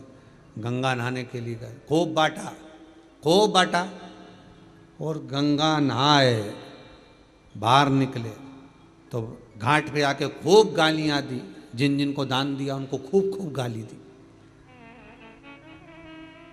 पंडित लोग भी लिए थे, कुछ ब्राह्मण, कुछ साधु, कुछ सन्यास। घाट पे तो यही रहेंगे और कौन रहेगा। जिन जिन गरीबों को दिया, भिखारी को दिया, भिक्षुक को दिया, ब्राह्मण आदि को दिया, जो जिसको दिया सबको गालियां दी खूब। संत तुकाराम जी बैठे बैठे देख रहे थे। तुकाराम जी ने पूछ लिया सेठ जी के पास आकर, क्यों क्यों सेठ जी, तुम तो गंगा नहाए थे, सबको खूब दान दे रहे थे, सारे पूरे हरिद्वार के लोग बोल रहे खूब दान दिया, सेठ जी ने खूब दान दिया, और आप गालियां दे रहे हो। तो सेठ जी बोला गाली नहीं दो तो और क्या करूं। एक महाराज जी ने कहा था मेरे शरीर में रोग हो गया, तो महाराज जी बोले थे खूब दान करना, और दान करने के बाद गंगा जी में डुबकी लगा लेना, बिल्कुल सही हो जाएगा। तो फिर गाली काय को दे रहा हूं। सेठ जी बोले मैं तो सही नहीं हुआ, पूरा शरीर वैसा की वैसा ही है, दान अलग चले गया लाखों रुपए का, और शरीर वैसा की वैसा ही। अरे सेठ जी, गुरुजी ने कहा था कि गंगा का स्नान करना, दान करना, पुण्य करना, सब अच्छा हो जाएगा, तो हो जाएगा। नहीं है, बताओ, लाखों रुपए का दान करवा दिया गुरुजी ने और शरीर तो सही नहीं हुआ। एक बार और गंगा नहाया, सेठ जी से तुकाराम जी ने कहा, और सेठ जी फिर गए गंगा नहाने के लिए, हो एक बार और प्रैक्टिकल करने देख लो। प्रैक्टिकल करने में क्या जा, फिर नहाने के लिए गए। जैसे ही नहाने के लिए गए, तुकाराम जी इनके ऊपर चढ़ गए, इनने लगाई डुबकी और तुकाराम इनकी कंधे पर बैठ गए, दबाए नीचे से सेठ जी का गला, और सेठ जी पानी के अंदर, और खूब, अब तो सेठ जी के प्राण छूटने लगे पानी के अंदर। सेठ जी चिल्लाए भगवान बचाओ, अंदर ही अंदर स्मरण कर रहे, हे भगवान अब तो मरा, हे भगवान अब तो मरा, अब तुम ही बचा सकते हो। और सेठ जी ने पुकारा, तुकाराम जी नीचे उतरे, सेठ जी की बड़ी मुश्किल से सांस में सांस आई, पानी में से घबरा के बाहर निकले, सीधे घाट पे भाग गए। घाट पे भागे और जाकर देखा तो अब शरीर बिल्कुल सही हो गया, एकदम बढ़िया। सेठ जी ने तुकाराम जी से पूछा तुम कौन। तुकाराम जी बोले हम तो यहीं घाट पे रहते। अच्छा अच्छा, बताओ वो महाराज सही नहीं कर पाया और तुमने 2 मिनट में सही कर दिया। तुकाराम जी बोले मैंने सही नहीं करा, सही उसी महाराज ने करा था। बात इतनी सी थी, महाराज जी ने कहा था दान करने के बाद गंगा में स्नान करना, दिल से करना, प्रार्थना कर कर करना, विनय से करना, और हृदय और विश्वास से करना। जब विश्वास से गंगा नहाओगे तो शरीर ठीक हो जाएगा। महाराज ने इतना कहा था, पर तूने दान भी करा, सब कुछ करा, पर तूने जो गंगा स्नान करा ना वो विश्वास से नहीं करा। तू नहाया जरूर, महाराज जी ने कहा तो नहा लो, पर तेरे अंदर को भाव जागृत नहीं होता वो विश्वास। पर जिस समय तू गंगा में नहाने दूसरी बार गया और मैंने तेरा गला दबाया और तुझे घबराहट हुई तो तुझे लगा अब तो मर ही जाऊंगा, तब तूने भगवान को पुकारा। जैसे हाथी का पांव मगर ने पकड़ा था, हाथी रोज भगवान को पुकारता था क्या? नहीं, पर जब पांव को पकड़ा और पुकारा तब भगवान सामने आए। जब हम जाकर दिल से पुकारेंगे तब तो देवाधिदेव महादेव हमारे सामने प्रकट होगा कि भगवान आओ, बहुत दुखी हूं, हृदय से कहती हूं, बहुत तकलीफ है मुझे, बहुत दुख है।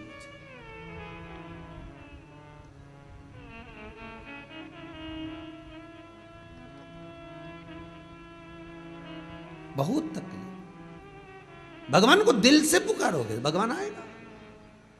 अब जब तुम दिल से ही नहीं पुकारोगे, तुम्हारी चित्तवृत्ति में, जब हृदय चित्त में भगवान संजोएगा ही नहीं, भगवान को पुकार ही नहीं पाओगे तो भगवान मिलेगा।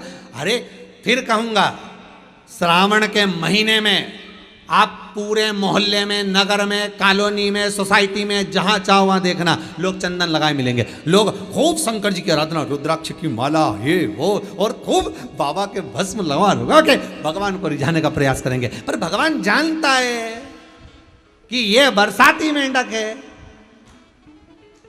भगवान को मालूम है ये केवल बरसात में आएगा, चंदन वंदन लगाएगा, खूब नोटंकी करेगा, नाटक करेगा, हर हर महादेव और बम करना और दंडवत करना और लोटा भर भर के स्नान कराना, सहस्त्रधारा का अभिषेक कराना और हजारों बेलपत्र समर्पित कर देना, न भांग का प्रसाद बढ़ो, न खिचड़ी का प्रसाद बढ़ो, ये करेगा नाटक। शंकर जी के सब मालूम है, इसलिए तो शंकर जी आंख बंद करके बैठा है। पार्वती जी तो कई बार बोलती है इतना बड़ा भगत आया तुमने आंख नहीं खोली। भगवान बोले फालतू की बात मत कर, चुपचाप बैठी रहे। आपने नहीं बोलना है कि बीच में बिल्कुल नहीं बोलना, ये क्या कर रहा है इसको करने दे, आपने नहीं बोलना। नवरात्रि आए, मैं तो नंगे पैर व्रत रखूंगी, मैं तो लौंग नहीं खाऊं, मैं तो पानी नहीं पीऊं, मैं तो ये नहीं करूं। तो भगवान बोले तू कुछ मत कर, भजन तो कर। ने नाटक इतना बड़ा करने, भजन के टाइम पे बस 2 टाइम आरती कर दी, जय अम्बे गौरी, जय श्यामा गौरी, 2 टाइम आरती करे और दिन भर फरियाल चरे। भगवान भी सोचे काई मत।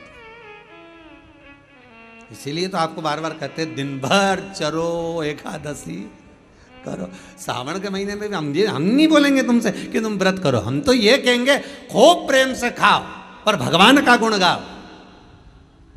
एक पक्षी जब जब दाना उठाता है तब तब भगवान को नमन करता है, शीश झुका झुका के कि धन्यवाद तूने मुझे खाने को दिया।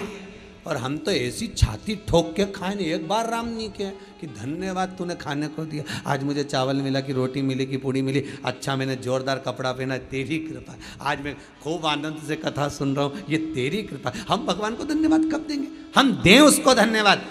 तेरा ही दिया मैंने खाया पिया है, तेरा शुक्रिया है, तेरा शुक्रिया, ये तेरी कृपा, ये तेरी। आज भोंडे परिवार अगर कथा करा रहा है तो भोंडे परिवार को ये नहीं भावना चाहिए कि हम कथा, नहीं नहीं आप नहीं करा रहे हो, ये तो पूर्वजों की पुण्य की गुल्लक भराई है।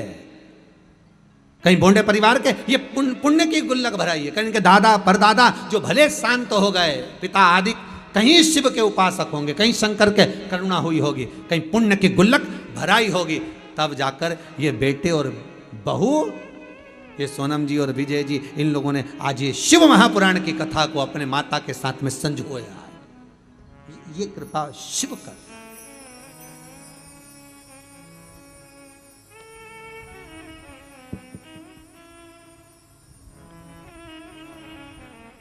बहुत कठिन काम है महाराज जी, बहुत कठिन।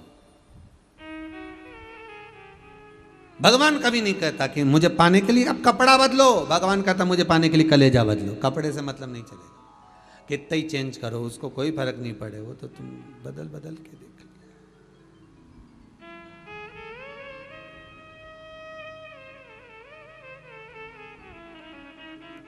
एक लड़की को देखने जाएं लड़के वाले तो कहते हैं साहब साड़ी पे, अभी आपने सूट पे दिखा दिया, अब साड़ी पे दिखा दो, तो कपड़ा बदलने से गई हो। सूट पे देखो चाहे साड़ी पे देखो, या तो चित्त वृत्ति बदलना चाहिए, मन बदलना चाहिए, तब शिव मिले।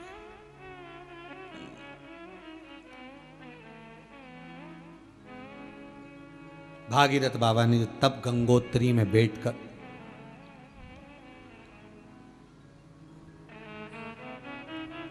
वो गंगोत्री की पावन धरा जहां गंगा बहकर आ रही, किसके लिए करा? किसके लिए? केवल अगर करा है तो जो इंद्र अश्व चुरा कर ले गया था अश्वमेघ यज्ञ का, और वो अश्व कहाँ था? इंद्र ने ले जाकर दूर छोड़ दिया, वो कपिल मुनि के आश्रम में चर रहा था। सगर के पुत्रों ने देखा, और राजा सगर के पुत्रों ने देखकर कहा कि बताओ ये संत ही ऋषि है, अश्वमेघ यज्ञ का जिसने अश्व चुरा लिया, ये ऋषि है।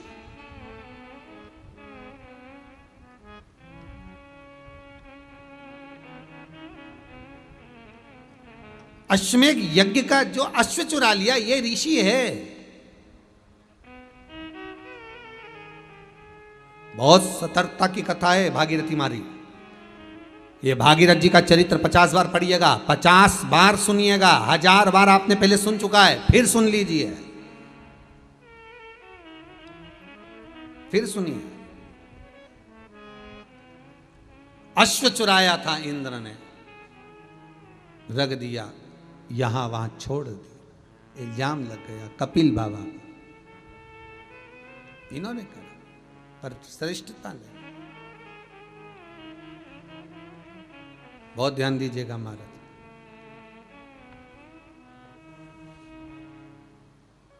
शब्दों के जब तीर चलाए गए, बाबा को अच्छा नहीं लगा। तुम चोर हो, यज्ञ के अश्व को तुमने चुराया है।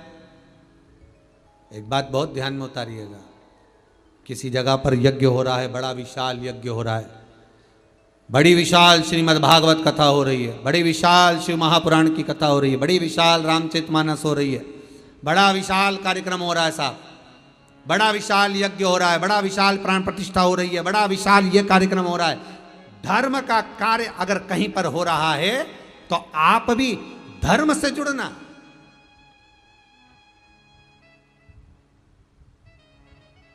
कमाने के उद्देश्य से नहीं जुड़ना,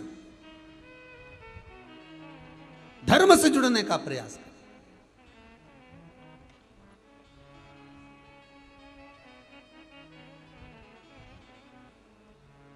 और जहां धर्म के साथ कमाने का उद्देश्य आ गया, आपके भीतर ये प्रसंग उत्पन्न हो गया कि हाँ मैं अगर ये यज्ञ कराता हूं, मैं ये हवन कराऊंगा और उसमें इतना सारा इकट्ठा कर कर मैं बाद में अपने लिए प्रयोग कर लूं, तो वो दुख का कार्य। श्रीमद् वल्लभाचार्य जी सुबोधनी के भीतर लिखते हैं, जगत गुरु श्रीमद् वल्लभाचार्य जी लिखते हैं कि अगर मंदिर का अगर आप जाएंगे पुष्टि मार्गी हवेलियों में, पुष्टि मार्गी मंदिरों में, श्री जी के मंदिर में जाइए, कांकरोली जाइए, नाथद्वारा जाइए, तिरुपति जाइए,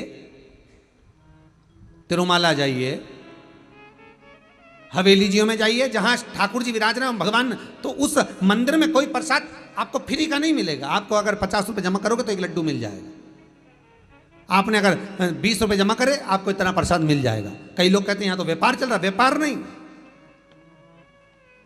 कौन ने भोग लगवाया, कौन ने दान करा और कैसा प्रसाद आपके पास में आ रहा है, कम से कम आप अपनी पूंजी लगाकर 1 रुपया 2 रुपया लगाकर जब आप ग्रहण करेंगे तो उसका पुण्य आपको लाख गुना मिलेगा। कभी आप गिरिराज जी की परिक्रमा करने जाना, जितने लोग सुन रहे हैं कथा, आप लोग भी गए होंगे गोवर्धन नाथ जी की परिक्रमा करने के लिए। कभी मथुरा वृंदावन गिरिराज दादा की परिक्रमा करने जाइए, गोवर्धन नाथ जी की परिक्रमा करने जाइए, वहां पर लोग पानी पिलाने के लिए बैठ जाते हैं। लो साहब पानी पियो, साहब पानी पियो, साहब पानी का झाड़ी जी रखेंगे, पानी पियो। पर फर्ज अपना है कि बिस्लेरी की बोतल खरीदते तो 20 रुपए लगते हैं,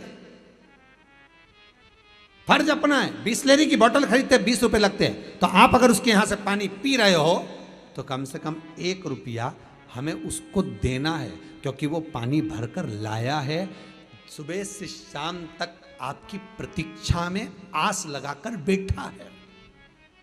हम कुछ दान कर कर पुण्य को कमाएं, केवल भोग नहीं करना है, हमें पुण्य भी करना है, भोग तत्व नहीं।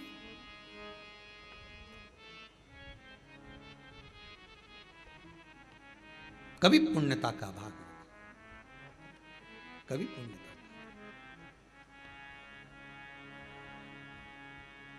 उमापति राखो मेरी लाज,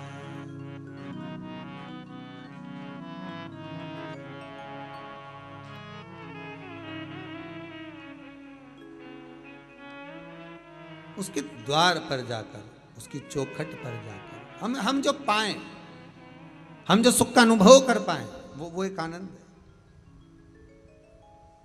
भोग नहीं, केवल सगर के पुत्र अगर जा रहे हैं तो केवल एक गलत इल्जाम लग गया, और वो भी कपिल बाबा पर, ये श्रेष्ठ नहीं है, गलत किया, भोगना पड़ेगा। भस्म हो गए, राख के ढेर बन गए, 60,000 राख के ढेर पड़े थे। कोई नहीं तब करा, साधना कर कर कर लोग जाते गए जाते गए जाते गए जाते गए जाते गए, तब भागीरथ बाबा मिले। ना जाने इस, हम तो कहते हैं, हम कई बार कहते हैं, आप भी जितने लोग कथा श्रवण कर रहे हैं, आप जितने फेसबुक यूट्यूब पर श्रवण कर रहे हैं, ये भोंडे परिवार अगर कथा करवा रहा है छिंदवाड़ा से आकर, ना जाने कितने कितने पुण्य आपके जीवन के, आपके पूर्वजों के, आपके दादा परदादा, ना जाने कौन सा पुण्य करे होंगे, और उसके पुण्य का एक अंश आपके पास में होगा। सगर के 60,000 पुत्र के जाने के बाद ना जाने कितने तपस्वी इस राजघराने के तप कर करके मर गए, तो भी गंगा नहीं आ पाई। और गंगा अगर भागीरथ जी के बल पर आ रही है तो ये भागीरथ जी के पुण्य का फल है। आपके परिवार में ना जाने किसके भाग्य का धन है जिसका भोजन आप कर रहे हो। आप ये मत सोचना कि आपके भाग्य का। ये परिवार में जो हम रह रहे हैं, माता है, पिता है, पत्नी है, बच्चे हैं, बेटा है, बेटी है, हो सकता है कोई बेटी ऐसी जन्मी हो। कई कई घरों में ऐसा रहता है, शादी के पहले का घर देख लो, शादी के बाद का देख लो। स्त्री कोई ऐसी आ गई घर में, पत्नी, जो घर बना देती है। कई बार जब तक भी नहीं सवरे हो, कोई बच्चे का जन्म हो गया, कोई बेटी का जन्म हो गया, कोई बेटे का जन्म हो गया, उसके बाद ग्रह दशा अच्छी सवर जा, समझ लेना कोई कन्या ऐसी आ गई, कोई बेटा ऐसा आ गया, कोई पत्नी ऐसी आ गई, कोई संबंध ऐसा हो गया, कोई रिश्ता ऐसा हो गया, कोई धन ऐसा आ गया, जिसके कारण हमारे को सुख मिल रहा। पुण्य की एक कमाई हमारे जीवन को संवार देती है। एक राजा बीमार पड़ गया, शरीर में कोढ़ का रोग हो गया, पूरा शरीर गल गल के गिरने लगा। राजा बड़ा दुखी हो गया, बड़ा दुखी। डॉक्टरों को बुलाया, वेदों को बुलाया, क्या करा जाए। वेदों ने कहा एक काम करिए, क्या, कहीं से कोड़ी मिल जाए तो बुलवा लो, उस कोड़ी में आग लगाओ, उसकी भस्म तैयार करो, शरीर पे मलो, शरीर सही हो जाएगा। राजा ने कहा जरा जाकर देखो कहीं कोड़ियां मिल जाए। राजघराने में कहीं कोड़ियां नहीं थी। कोड़ियां जानते हो, बच्चे लोग खेलते हैं, हाथ में बांधते हैं, कोड़ी कहीं नहीं मिली। पूरे राजघराने में कोड़ी नहीं, पूरे नगर में देखा कोड़ी नहीं। एक गांव के व्यक्ति का नियम था, उसके पास में जब पैसा आना चालू हुआ तो उसने अपनी पत्नी से पूछा, क्यों, इस धन का करें क्या, इतना पैसा आ रहा, करना क्या है। पत्नी ने कहा काम करा, बाजार से जाकर कोड़ियां खरीद कर लिया, अपन सब रखते जाते संभाल संभाल के। पति बोला कोड़ी का करेंगे क्या। पत्नी बोली तुम्हें लाने में जाता क्या, जाओ तुम तो लेके आओ। पति गया, कोड़ियां खरीद खरीद के लाया, बारदान भर भर के, बोरा भर भर के खूब ढेर लगा लिया। अब राजा बीमार पड़ा, कहीं कोड़ी नहीं मिली, करा क्या जाए।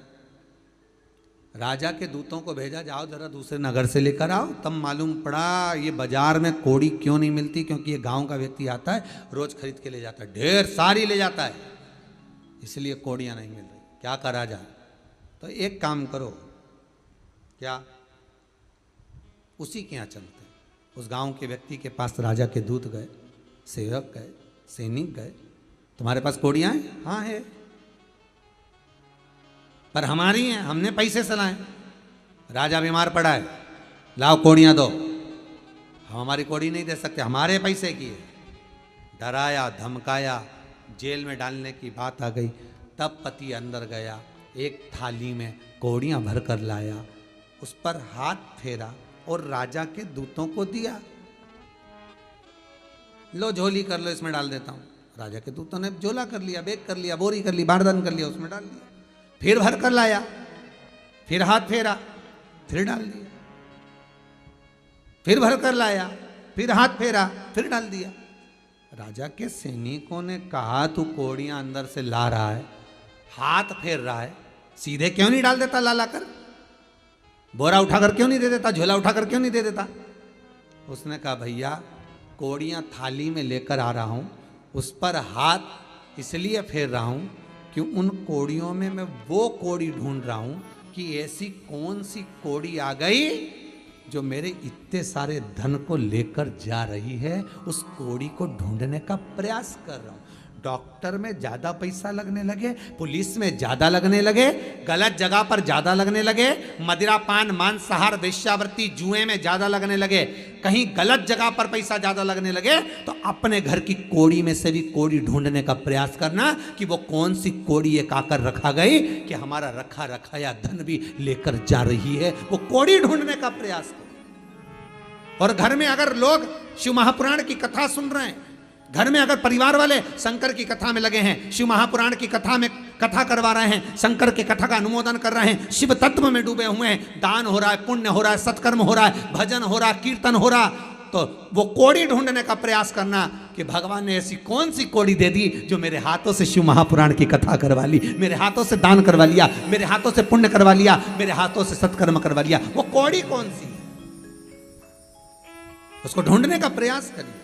गलत काम होए तो भी कोड़ी ढूंढिए और अच्छा काम होए तो भी कोड़ी ढूंढिए कि आखिर वो कोड़ी है कौन सी जो हमसे सत्कर्म करवा रही, हमसे शिव महापुराण की कथा करवा रही, हमसे कथा श्रवण करवा रही है। ये शरीर कथा सुन सकता है क्या? आधा घंटा आप कहीं नहीं बैठो, पर 3 घंटे 2 बजे से 5 बजे तक आस्था चैनल पर शिव महापुराण की कथा अगर श्रवण कर रहे हो, बैठकर सुन रहे हो, तो भगवान से प्रार्थना करना आज तूने कौन सा अन्न मुझे खिलाया जो मुझे सत्संग श्रवण करने का मौका मिला। नहीं तो रोज सुबह से शाम तक क्लेश क्लेश। पर एक और चीज मानूंगा, आप लोगों को धन्यवाद दूंगा कि आप लोगों को प्रतीक्षा रहती है कि कब कथा चालू हो और हम टीवी चालू करके सुने। ये भगवान दे रहा है। कोई पुण्य का धन आ गया, अन्न आ गया, जिसका हमने स्मरण कराया, जिसका हमने भोजन किया।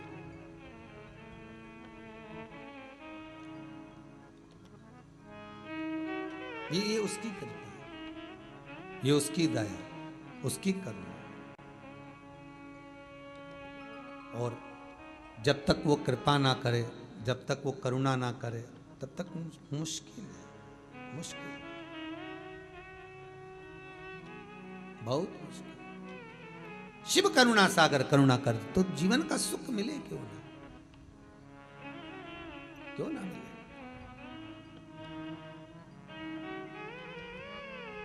उमापति राखो मेरी लाज, उमापति रखियो मेरी लाज, उमापति रखियो मेरी लाज, उमापति रखियो मेरी लाज, उमापति रखियो मेरी लाज। भूल के सारी दुनिया भोले, भूल के सारी दुनिया भोले, भूल के सारी दुनिया भोले, भूल के सारी दुनिया भोले, तुम्हें पुकारूं आज, उमापति रखियो मेरी लाज, उमापति रखियो मेरी लाज, उमापति रखियो मेरी लाज, उमापति रखियो मेरी लाज, उमापति रखियो मेरी लाज, उमापति रखियो मेरी लाज। आओ से दोनों हाथों से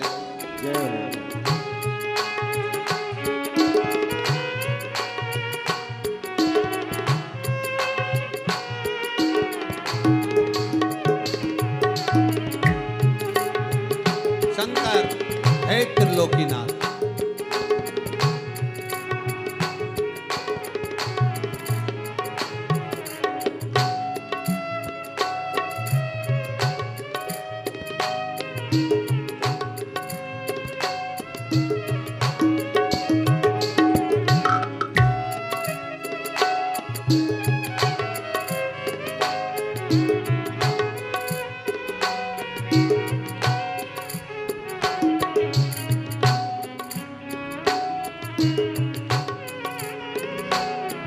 आओ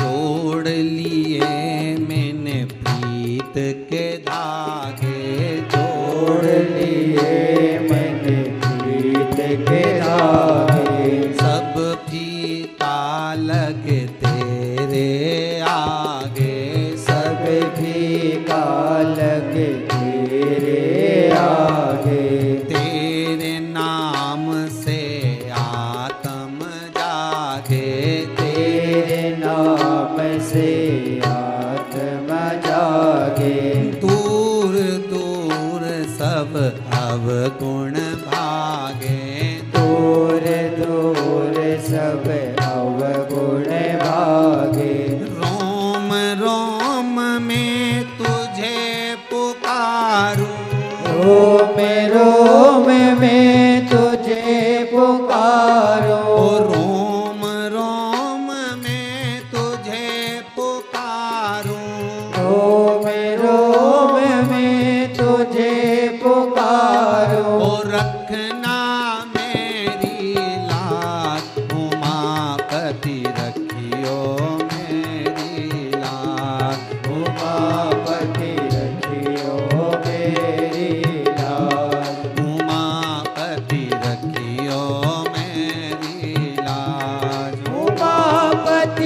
रखियो मेरी लाज। भूल के सारी दुनिया बोले, भूल के सारी दुनिया बोले, भूल के सारी दुनिया बोले, भूल के सारी दुनिया बोले। ओ तुम्हें पुकारूं आज, उमापति रखियो मेरी लाज, उमापति रखियो मेरी लाज। उमापति रखियो मेरी लाज। उमापति रखियो मेरी लाज।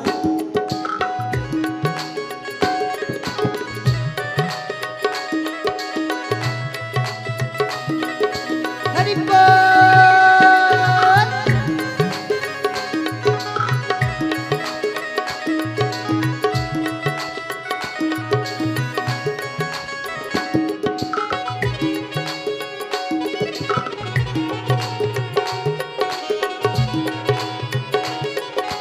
जय हो।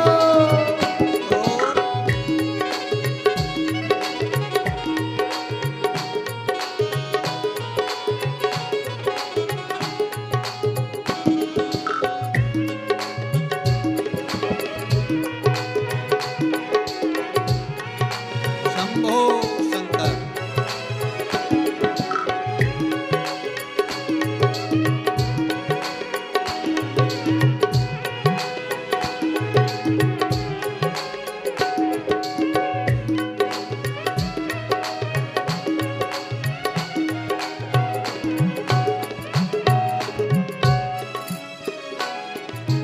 तेरी दया के बादल बरसे, तेरी दया के नागर घर से, व्याकुल मनवा काहे तरसे, व्याकुल मनवा काहे तरसे।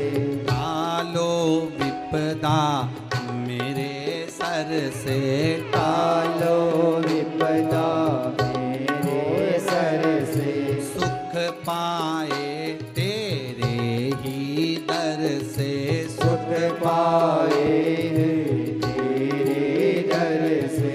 भाग्य विधाता अंतर्यामी, भाग्य विधाता अंतर्यामी, ओ भाग्य विधाता अंतर्यामी, भाग्य विधाता अंतर्यामी। ओ देवों के सिर ताज, उमापति राखो मेरी लाज, उमापति राखो मेरी लाज।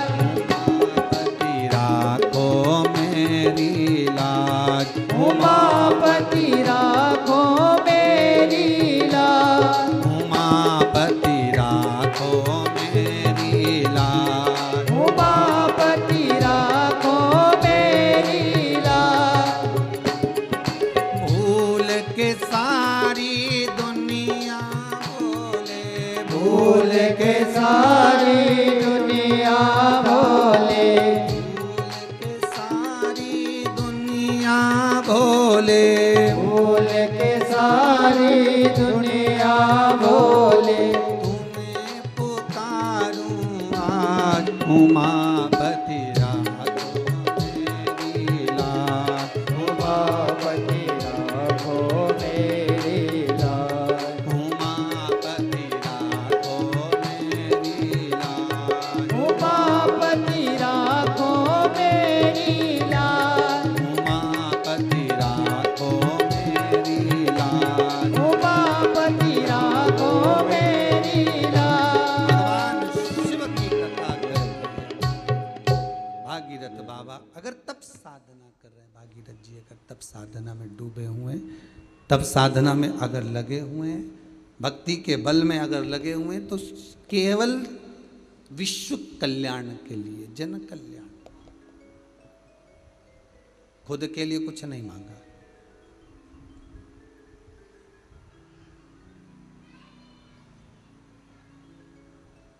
शिव कथा,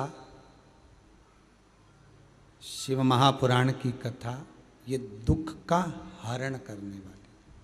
पहले भी कहा, आज फिर कहते हैं, जिसके मोहल्ले में, कॉलोनी में, सोसाइटी में जहाँ कहीं कोई मान लो अधोगति में मर गया है, चले गया, निवेदन है थोड़ा सा टीवी का वॉल्यूम तेज कर कर आप उसको, उस जीव को सुना दो जो कोरोना महामारी में भी चला गया,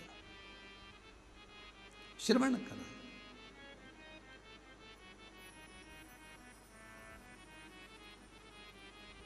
साधना में ये जरूरी नहीं है कि आप माला पकड़ कर बैठे, साधना में ये जरूरी है कि मन को साध लें।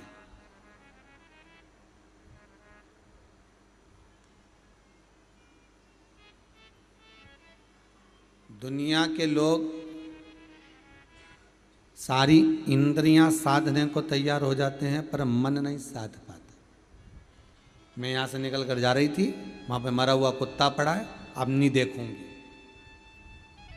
आंखें बंद करने का प्रयास करेगी, पल्लू से छुपाने का प्रयास करेगी। नेत्र रूपी इंद्री को साध रहे हो पर मन सध रहा है क्या? मन में आया देखूं कोई उठा के ले गया कि पड़ा ही गया, मन फिर हो गया, मन नहीं सध पाया। अगर यह मन साध्य हो जाता, मन साध लेता तो जीवन का आनंद पा लेता।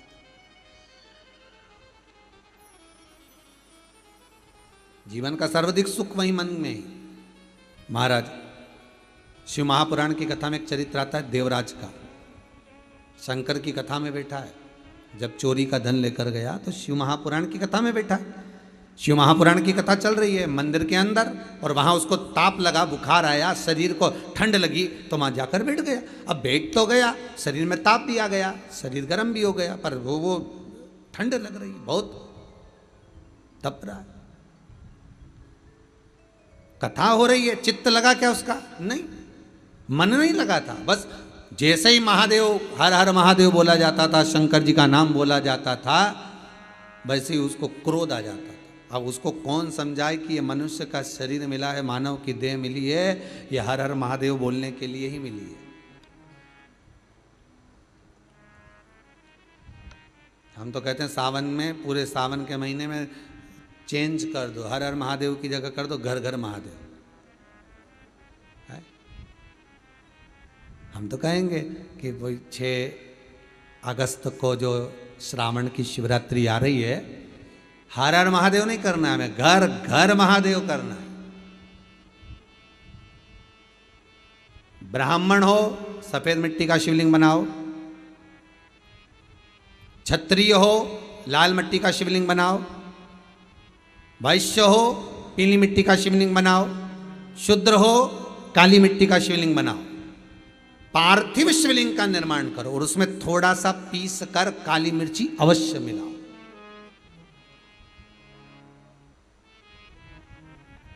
और आस्था चैनल के माध्यम से 6 अगस्त को शाम को 7 बजे 1 घंटा शिव का अभिषेक पूरा परिवार मिलकर श्रावण की इस श्रावणी शिवरात्रि में अवश्य करें।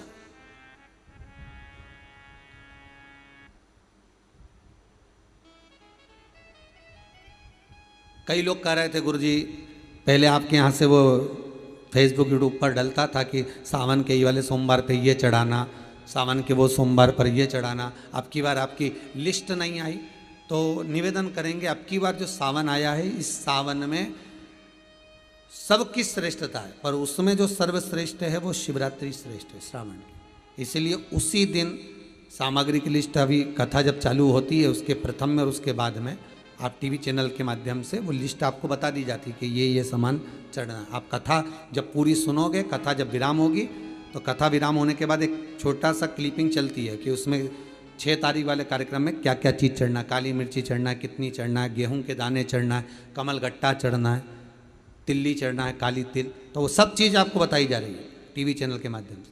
कथा शुरू होती है जब भी लिखवाते हैं, और कथा समापन होती है तभी भी एक क्लिपिंग आस्था चैनल के माध्यम से चलाई जाती है कि आप ये सामग्री उस दिन रखें और साथ में अभिषेक पूजन करें। शिव का स्मरण, हर हर महादेव, घर घर महादेव, प्रत्येक घर के अंदर महादेव। अब कई लोग कहें महाराज जी सफेद मिट्टी ना मिले तो क्या करें? अबीर चढ़ा दो उस पर, शिवलिंग सफेद हो जाएगा। पीली मिट्टी नहीं मिले तो उसके लिए करें हल्दी मिला दो उसमें। लाल मिट्टी नहीं मिले तो क्या करें उसके लिए? उसमें लाल चंदन मिला दीजिए। पर उसमें थोड़ा सा काली मिर्च का भाव क्यों डाला जा रहा है?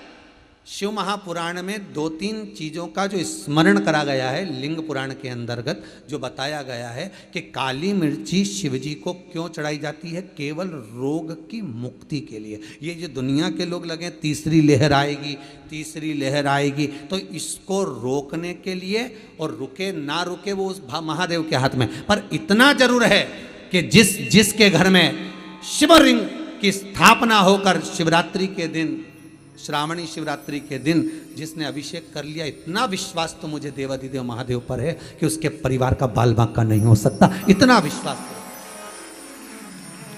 ये मेरा देवाधिदेव महादेव पर मुझे इतना विश्वास तो है कि उस घर का जिसने काली मिर्च चढ़ाई है, हाथ एक एक बच्चे का हाथ लगवा, भले वो 3 महीने का, 2 महीने का, 15 दिन का बच्चा क्यों ना, पर उसका भी हाथ लगना चाहिए और काली मिर्च चढ़ना चाहिए।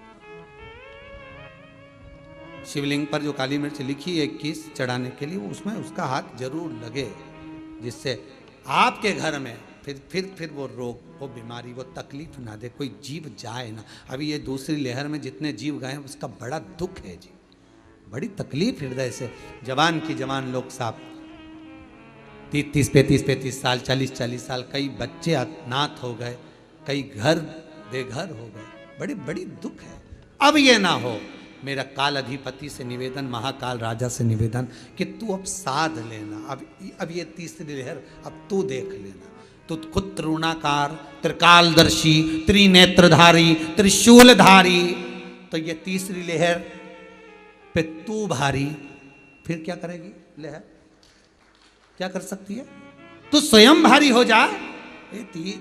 त्रिगुणाकार, बेलपत्र, 3 पत्ती के नेत्र तेरे, 3 त्रिशूल, तो ये तीसरी लहर अब तुझे ही समर्पित। तू निपट, तू जा, देखा जाए। बड़ी मुश्किल से लोगों का व्यापार चालू होता है साहब, फिर मालूम पड़े लॉकडाउन पड़ जाए, फिर मालूम पड़े तकलीफ हो जाए। किसी से पूछो उसके हृदय से, ठेला चला कर 2 रोटी इतनी जिंदगी की खा रहा। मेरा देव अधिदेव महादेव, अब इस राष्ट्र का उत्थान तू कर सकता है, कोई दूसरा। सर्वे भवन्तु सुखिनः, जन जन का कल्याण तू कर सकता, करो अभिषेक। श्रावण के महीने की शिवरात्रि 6 अगस्त को छोड़ना नहीं है। और आपसे भी निवेदन है, जितने लोग कथा सुन रहे हैं फेसबुक, यूट्यूब पर, मोबाइल पर, अलग अलग सबको फोन लगाओ, अपनी तरफ से मैसेज डाल दो व्हाट्सएप पर कि 6 तारीख को आपको अभिषेक करना है। अभी से आप एक मैसेज बनाओ, भले उसमें आपका फोटो चिपकाओ, हमें मना नहीं, भले आपका फोटो चिपकाओ। और एक बनाते हो ना फोटो, जन्मदिन का भी तो फोटो बनाते हैं, हैप्पी बर्थडे टू यू का है, शादी की सालगिरह का भी बनाते हो, उसमें फोटो चिपकाते हैं। तुम्हारा भी फोटो चिपका, उसमें लिख दो 6 अगस्त घर घर महादेव, हर हर महादेव। बस एक ही नारा बना लो और हर जगह अपना अपना फोटो लगा के अपने रिश्तेदारों को भेजो। 6 अगस्त शाम को 7 बजे से 8 बजे तक, क्योंकि शिवरात्रि लग रही है 6:28 पर। शिवरात्रि कब लग रही है? 6 तारीख को 6:28 पर, इसलिए अभिषेक रखा है शाम को 7 बजे। तो बिल्कुल हर हर महादेव, साथ में लिख दो घर घर महादेव, एक नारा बनाओ उसमें लिख दो, और लिखने के बाद में अपना अपना फोटो चिपका के सबको भेज दो। 6 अगस्त शाम को 7 बजे आप जरूर टीवी पर आस्था चैनल के माध्यम से कथा का लाभ लो और आनंद लो। 1 घंटे के बाबा महादेव अधिपति शिव के काल को हरने वाले उस महाकाल का अभिषेक, सुख पाइए। व्यापार व्यवसाय के लिए भी उसमें गेहूं के दाने चढ़वाए जा रहे हैं, संतान जिसको नहीं हो रही उसके लिए भी उसमें अन्न का दाना चढ़वाया जा रहा है। एक एक चीज चढ़वाई जा रही है। जो चीज शिव महापुराण में, लिंग पुराण में, स्कंद पुराण में, नर्मदा पुराण में जो वर्णन किया गया है पूजन का, उसका एक एक सामग्री उसमें चढ़ाई जा रही है कि आपको किसी भी तरह से सुख मिले, वो सुख प्राप्त हो, वो सुख मिले। महाराज शंकर की कथा करें, देवराज ब्राह्मण होकर मन नहीं लग पाया, भले जाकर बैठ गया, चित्तवृत्ति रम नहीं पाई, बैठा जरूर है, शरीर जरूर रखा है, पर मन भी तो लगे, नहीं लगा मन। बस अंतर यही है, बहुत अंतर है महाराज जी, ध्यान दीजिएगा। राजा सगर के 60,000 पुत्र जो राख के ढेर हो गए, महाराज जो राख के ढेर हो गए 60,000, जो राख के ढेर बने हुए हैं,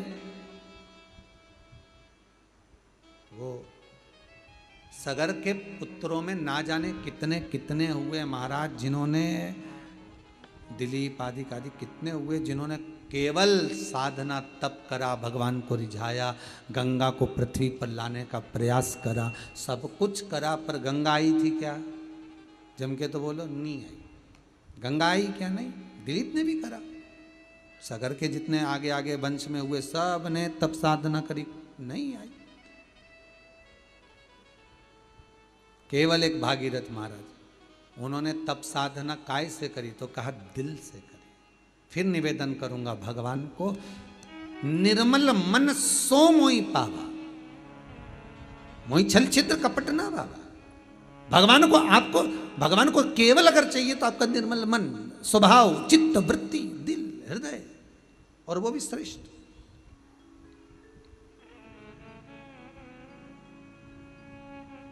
आप निर्मल मन से जो भगवान को भाव, आप कई लोग कुबेरेश्वर धाम आते हैं और 3 महीने में वापस आ जाते हैं, उसका कारण आप निर्मल मन से यहां से मांग कर जाते हो। चप्पल उतारी, बाबा से विनती करी, भले शिव नहीं, यहां पर कंकर, कंकर में शंकर है कुबेरेश्वर भंडारी के। अभी शिवलिंग की प्राण प्रतिष्ठा नहीं हुई है, पर इसका एक एक कंकर शंकर है। यहां जो दिल से मांगता है उसको दिल से मिलता है, दिल से मिलता है। 3 महीने में वापस आ जाते हैं, बहुत ज्यादा। उसको दिल से रिझाओ, वो देगा। तेरे दरबार की बाबा निराली शान देखी है, तुझे देते नहीं देखा, पर झोली भरी देखी है। उसकी कृपा ही कुछ ऐसी है, वो देता है, बिना सोचे समझे देता है। देवराज का मन नहीं लग पाया, बाहर निकल गया। बाहर निकला, प्राण छूट गए। बेलपत्री की छांव पड़ गई थी वृक्ष की, जिसके कारण शंकर जी को लेने आना पड़ा। मात्र बेलपत्र के वृक्ष की छांव पड़ गई थी।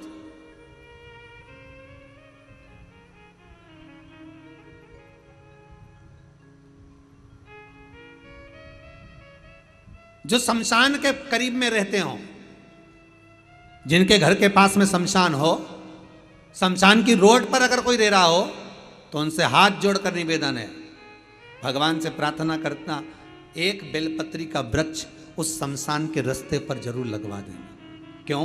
अगर कोई मुर्दे को लेकर भी जा रहे हैं और उस वृक्ष की छांव मात्र पड़ जाती है, तो वो जीव को पिंड दान की जरूरत नहीं पड़ती, वो जीव तर जाता है। फिर पिंड मिले ना मिले, तर्पण हुआ ना हुआ, तिलांजलि मिले ना मिले, ब्रह्म कपाली हुई ना हुई, केवल बेल वृक्ष की छांव मात्र पड़ गई तो जीव का कल्याण हो जाता है। मात्र बेल वृक्ष की छांव पड़ जाने पर उस जीव का कल्याण है।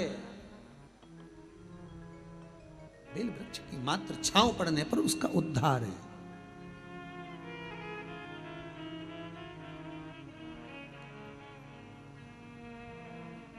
केवल छांव पड़, जितने लोग शमशान के आसपास में रहते हैं ना, जहां से लोग अर्थी को लेकर जाते हैं, मुर्दे को लेकर जाते हैं, वहाँ पर कृपया निवेदन रहे कि वो उस जगह पर वृक्ष का रोपण करें, वृक्ष लगाएं और बेलपत्री का वृक्ष लगाएं, जिससे वहां से निकलने वाले उस जीव का कल्याण हो जाए। चित्त नहीं लग पाया, मन नहीं लगा, पर बेलपत्री की छांव के नीचे प्राणों को छोड़ दिया। प्राण गए देवराज परम धाम शिव के धाम गए। मन नहीं लगा था देवराज का। भागीरथ बाबा के भी जितने परिवार में लोग तब साधना करे गंगा जी को लाने के लिए, हो सकता है चित्त लगा ना लगा, पर दिलीप आदिक आदिक जितने भी हुए, उसमें जो भागीरथ बाबा थे, भागीरथ जी महाराज का हृदय गंगा जी को लाने के लिए सबसे पहला अगर सुख पाया तो गंगा के चरणारविंद को पाने का प्रयास कर, गंगा को पाने।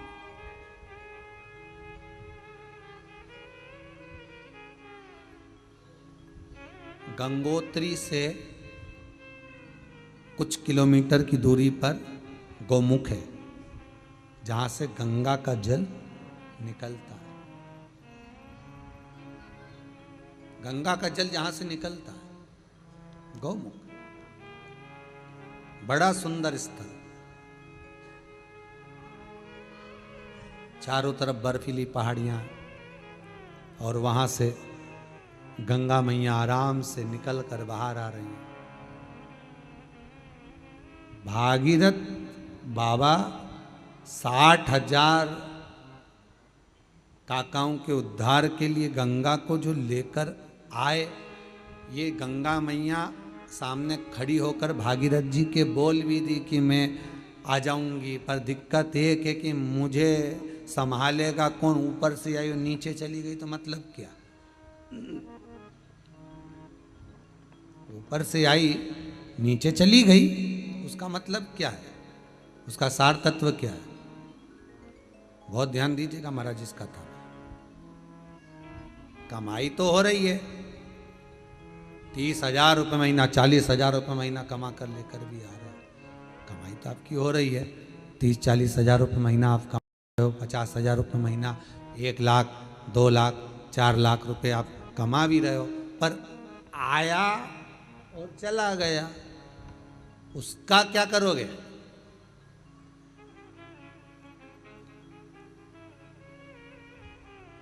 उसका करना क्या है?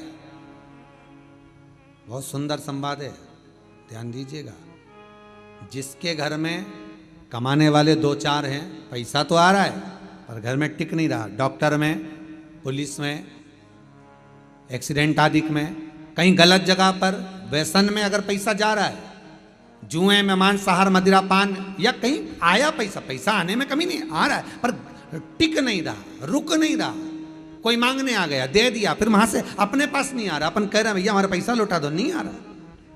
तो महाराज शिव महापुराण की कथा कहती है, एकादशी के दिन गंगा के जल में मात्र 7 बेलपत्री डालकर जो नंदीश्वर भगवान, अर्थात जो शंकर जी के शिवलिंग के सामने नंदी होता है, उस नंदी के चरण पर गंगा का जल चढ़ाकर बेलपत्री शिव पर समर्पित कर देता है, उसके घर में रुपया रुकना चालू हो जाता है, फिर वो गलत जगह पर नहीं जाता, गलत स्थान पर वो धन जाएगा ही नहीं।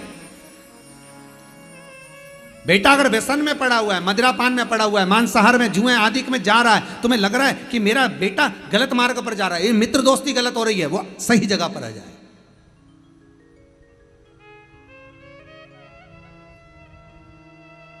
करना है एकादशी।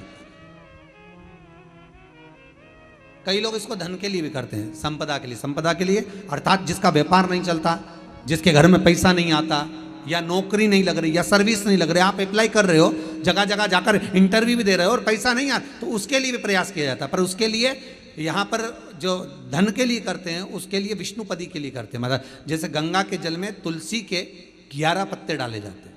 कितने पत्ते डालते हैं? 11 तुलसी के पत्ते डालते हैं, और उसको किसी भी नारायण के मंदिर में, राम कृष्ण शिव, शंकर नहीं, राम कृष्ण भगवान विष्णु, दत्त आदि जितने नारायण के मंदिर हैं, उस मंदिर में किसी भी पात्र में, एक छोटे से पात्र में उसको भरकर रखी आते हैं महाराज। उससे भी जॉब, सर्विस, नौकरी में सफलता प्राप्त हो जाती है, परंतु वो भी एकादशी को ही होता है। कुछ देर तक पात्र को रखा जाता है, फिर वही पात्र का जल किसी भी वृक्ष के नीचे डाल दिया जाता है, उससे भी नौकरी के लिए फायदा मिलता है। गंगा का जल कोई साधारण नहीं।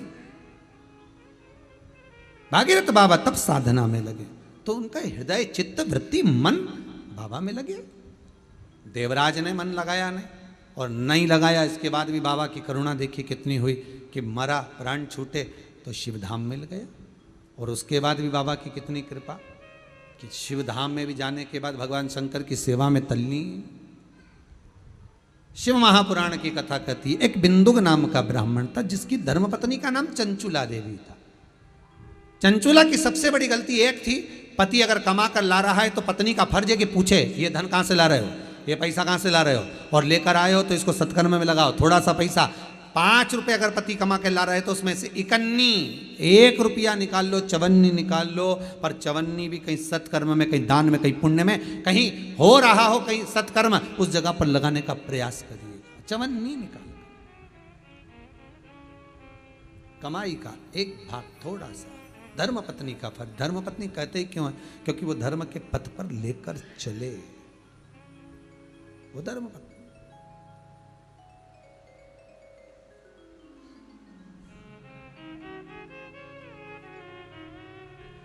पैसा धन ज्यादा आने लगे तो पत्नी को कहना चाहिए कि देखो थोड़ा बहुत मेरा मन है शिव महापुराण की कथा हो जाए, या फिर कहीं सत्कर्म में लग जाए, कहीं ब्राह्मण भोज, साधु भोज, सन्यासी भोज, गुरु जन में, संत जन में, साधु जन में, तपस्वी जन में कहीं लग जाए। ये धर्म पत्नी, जहां धर्म जुड़ा हुआ हो वो धर्म पत्नी। महाराज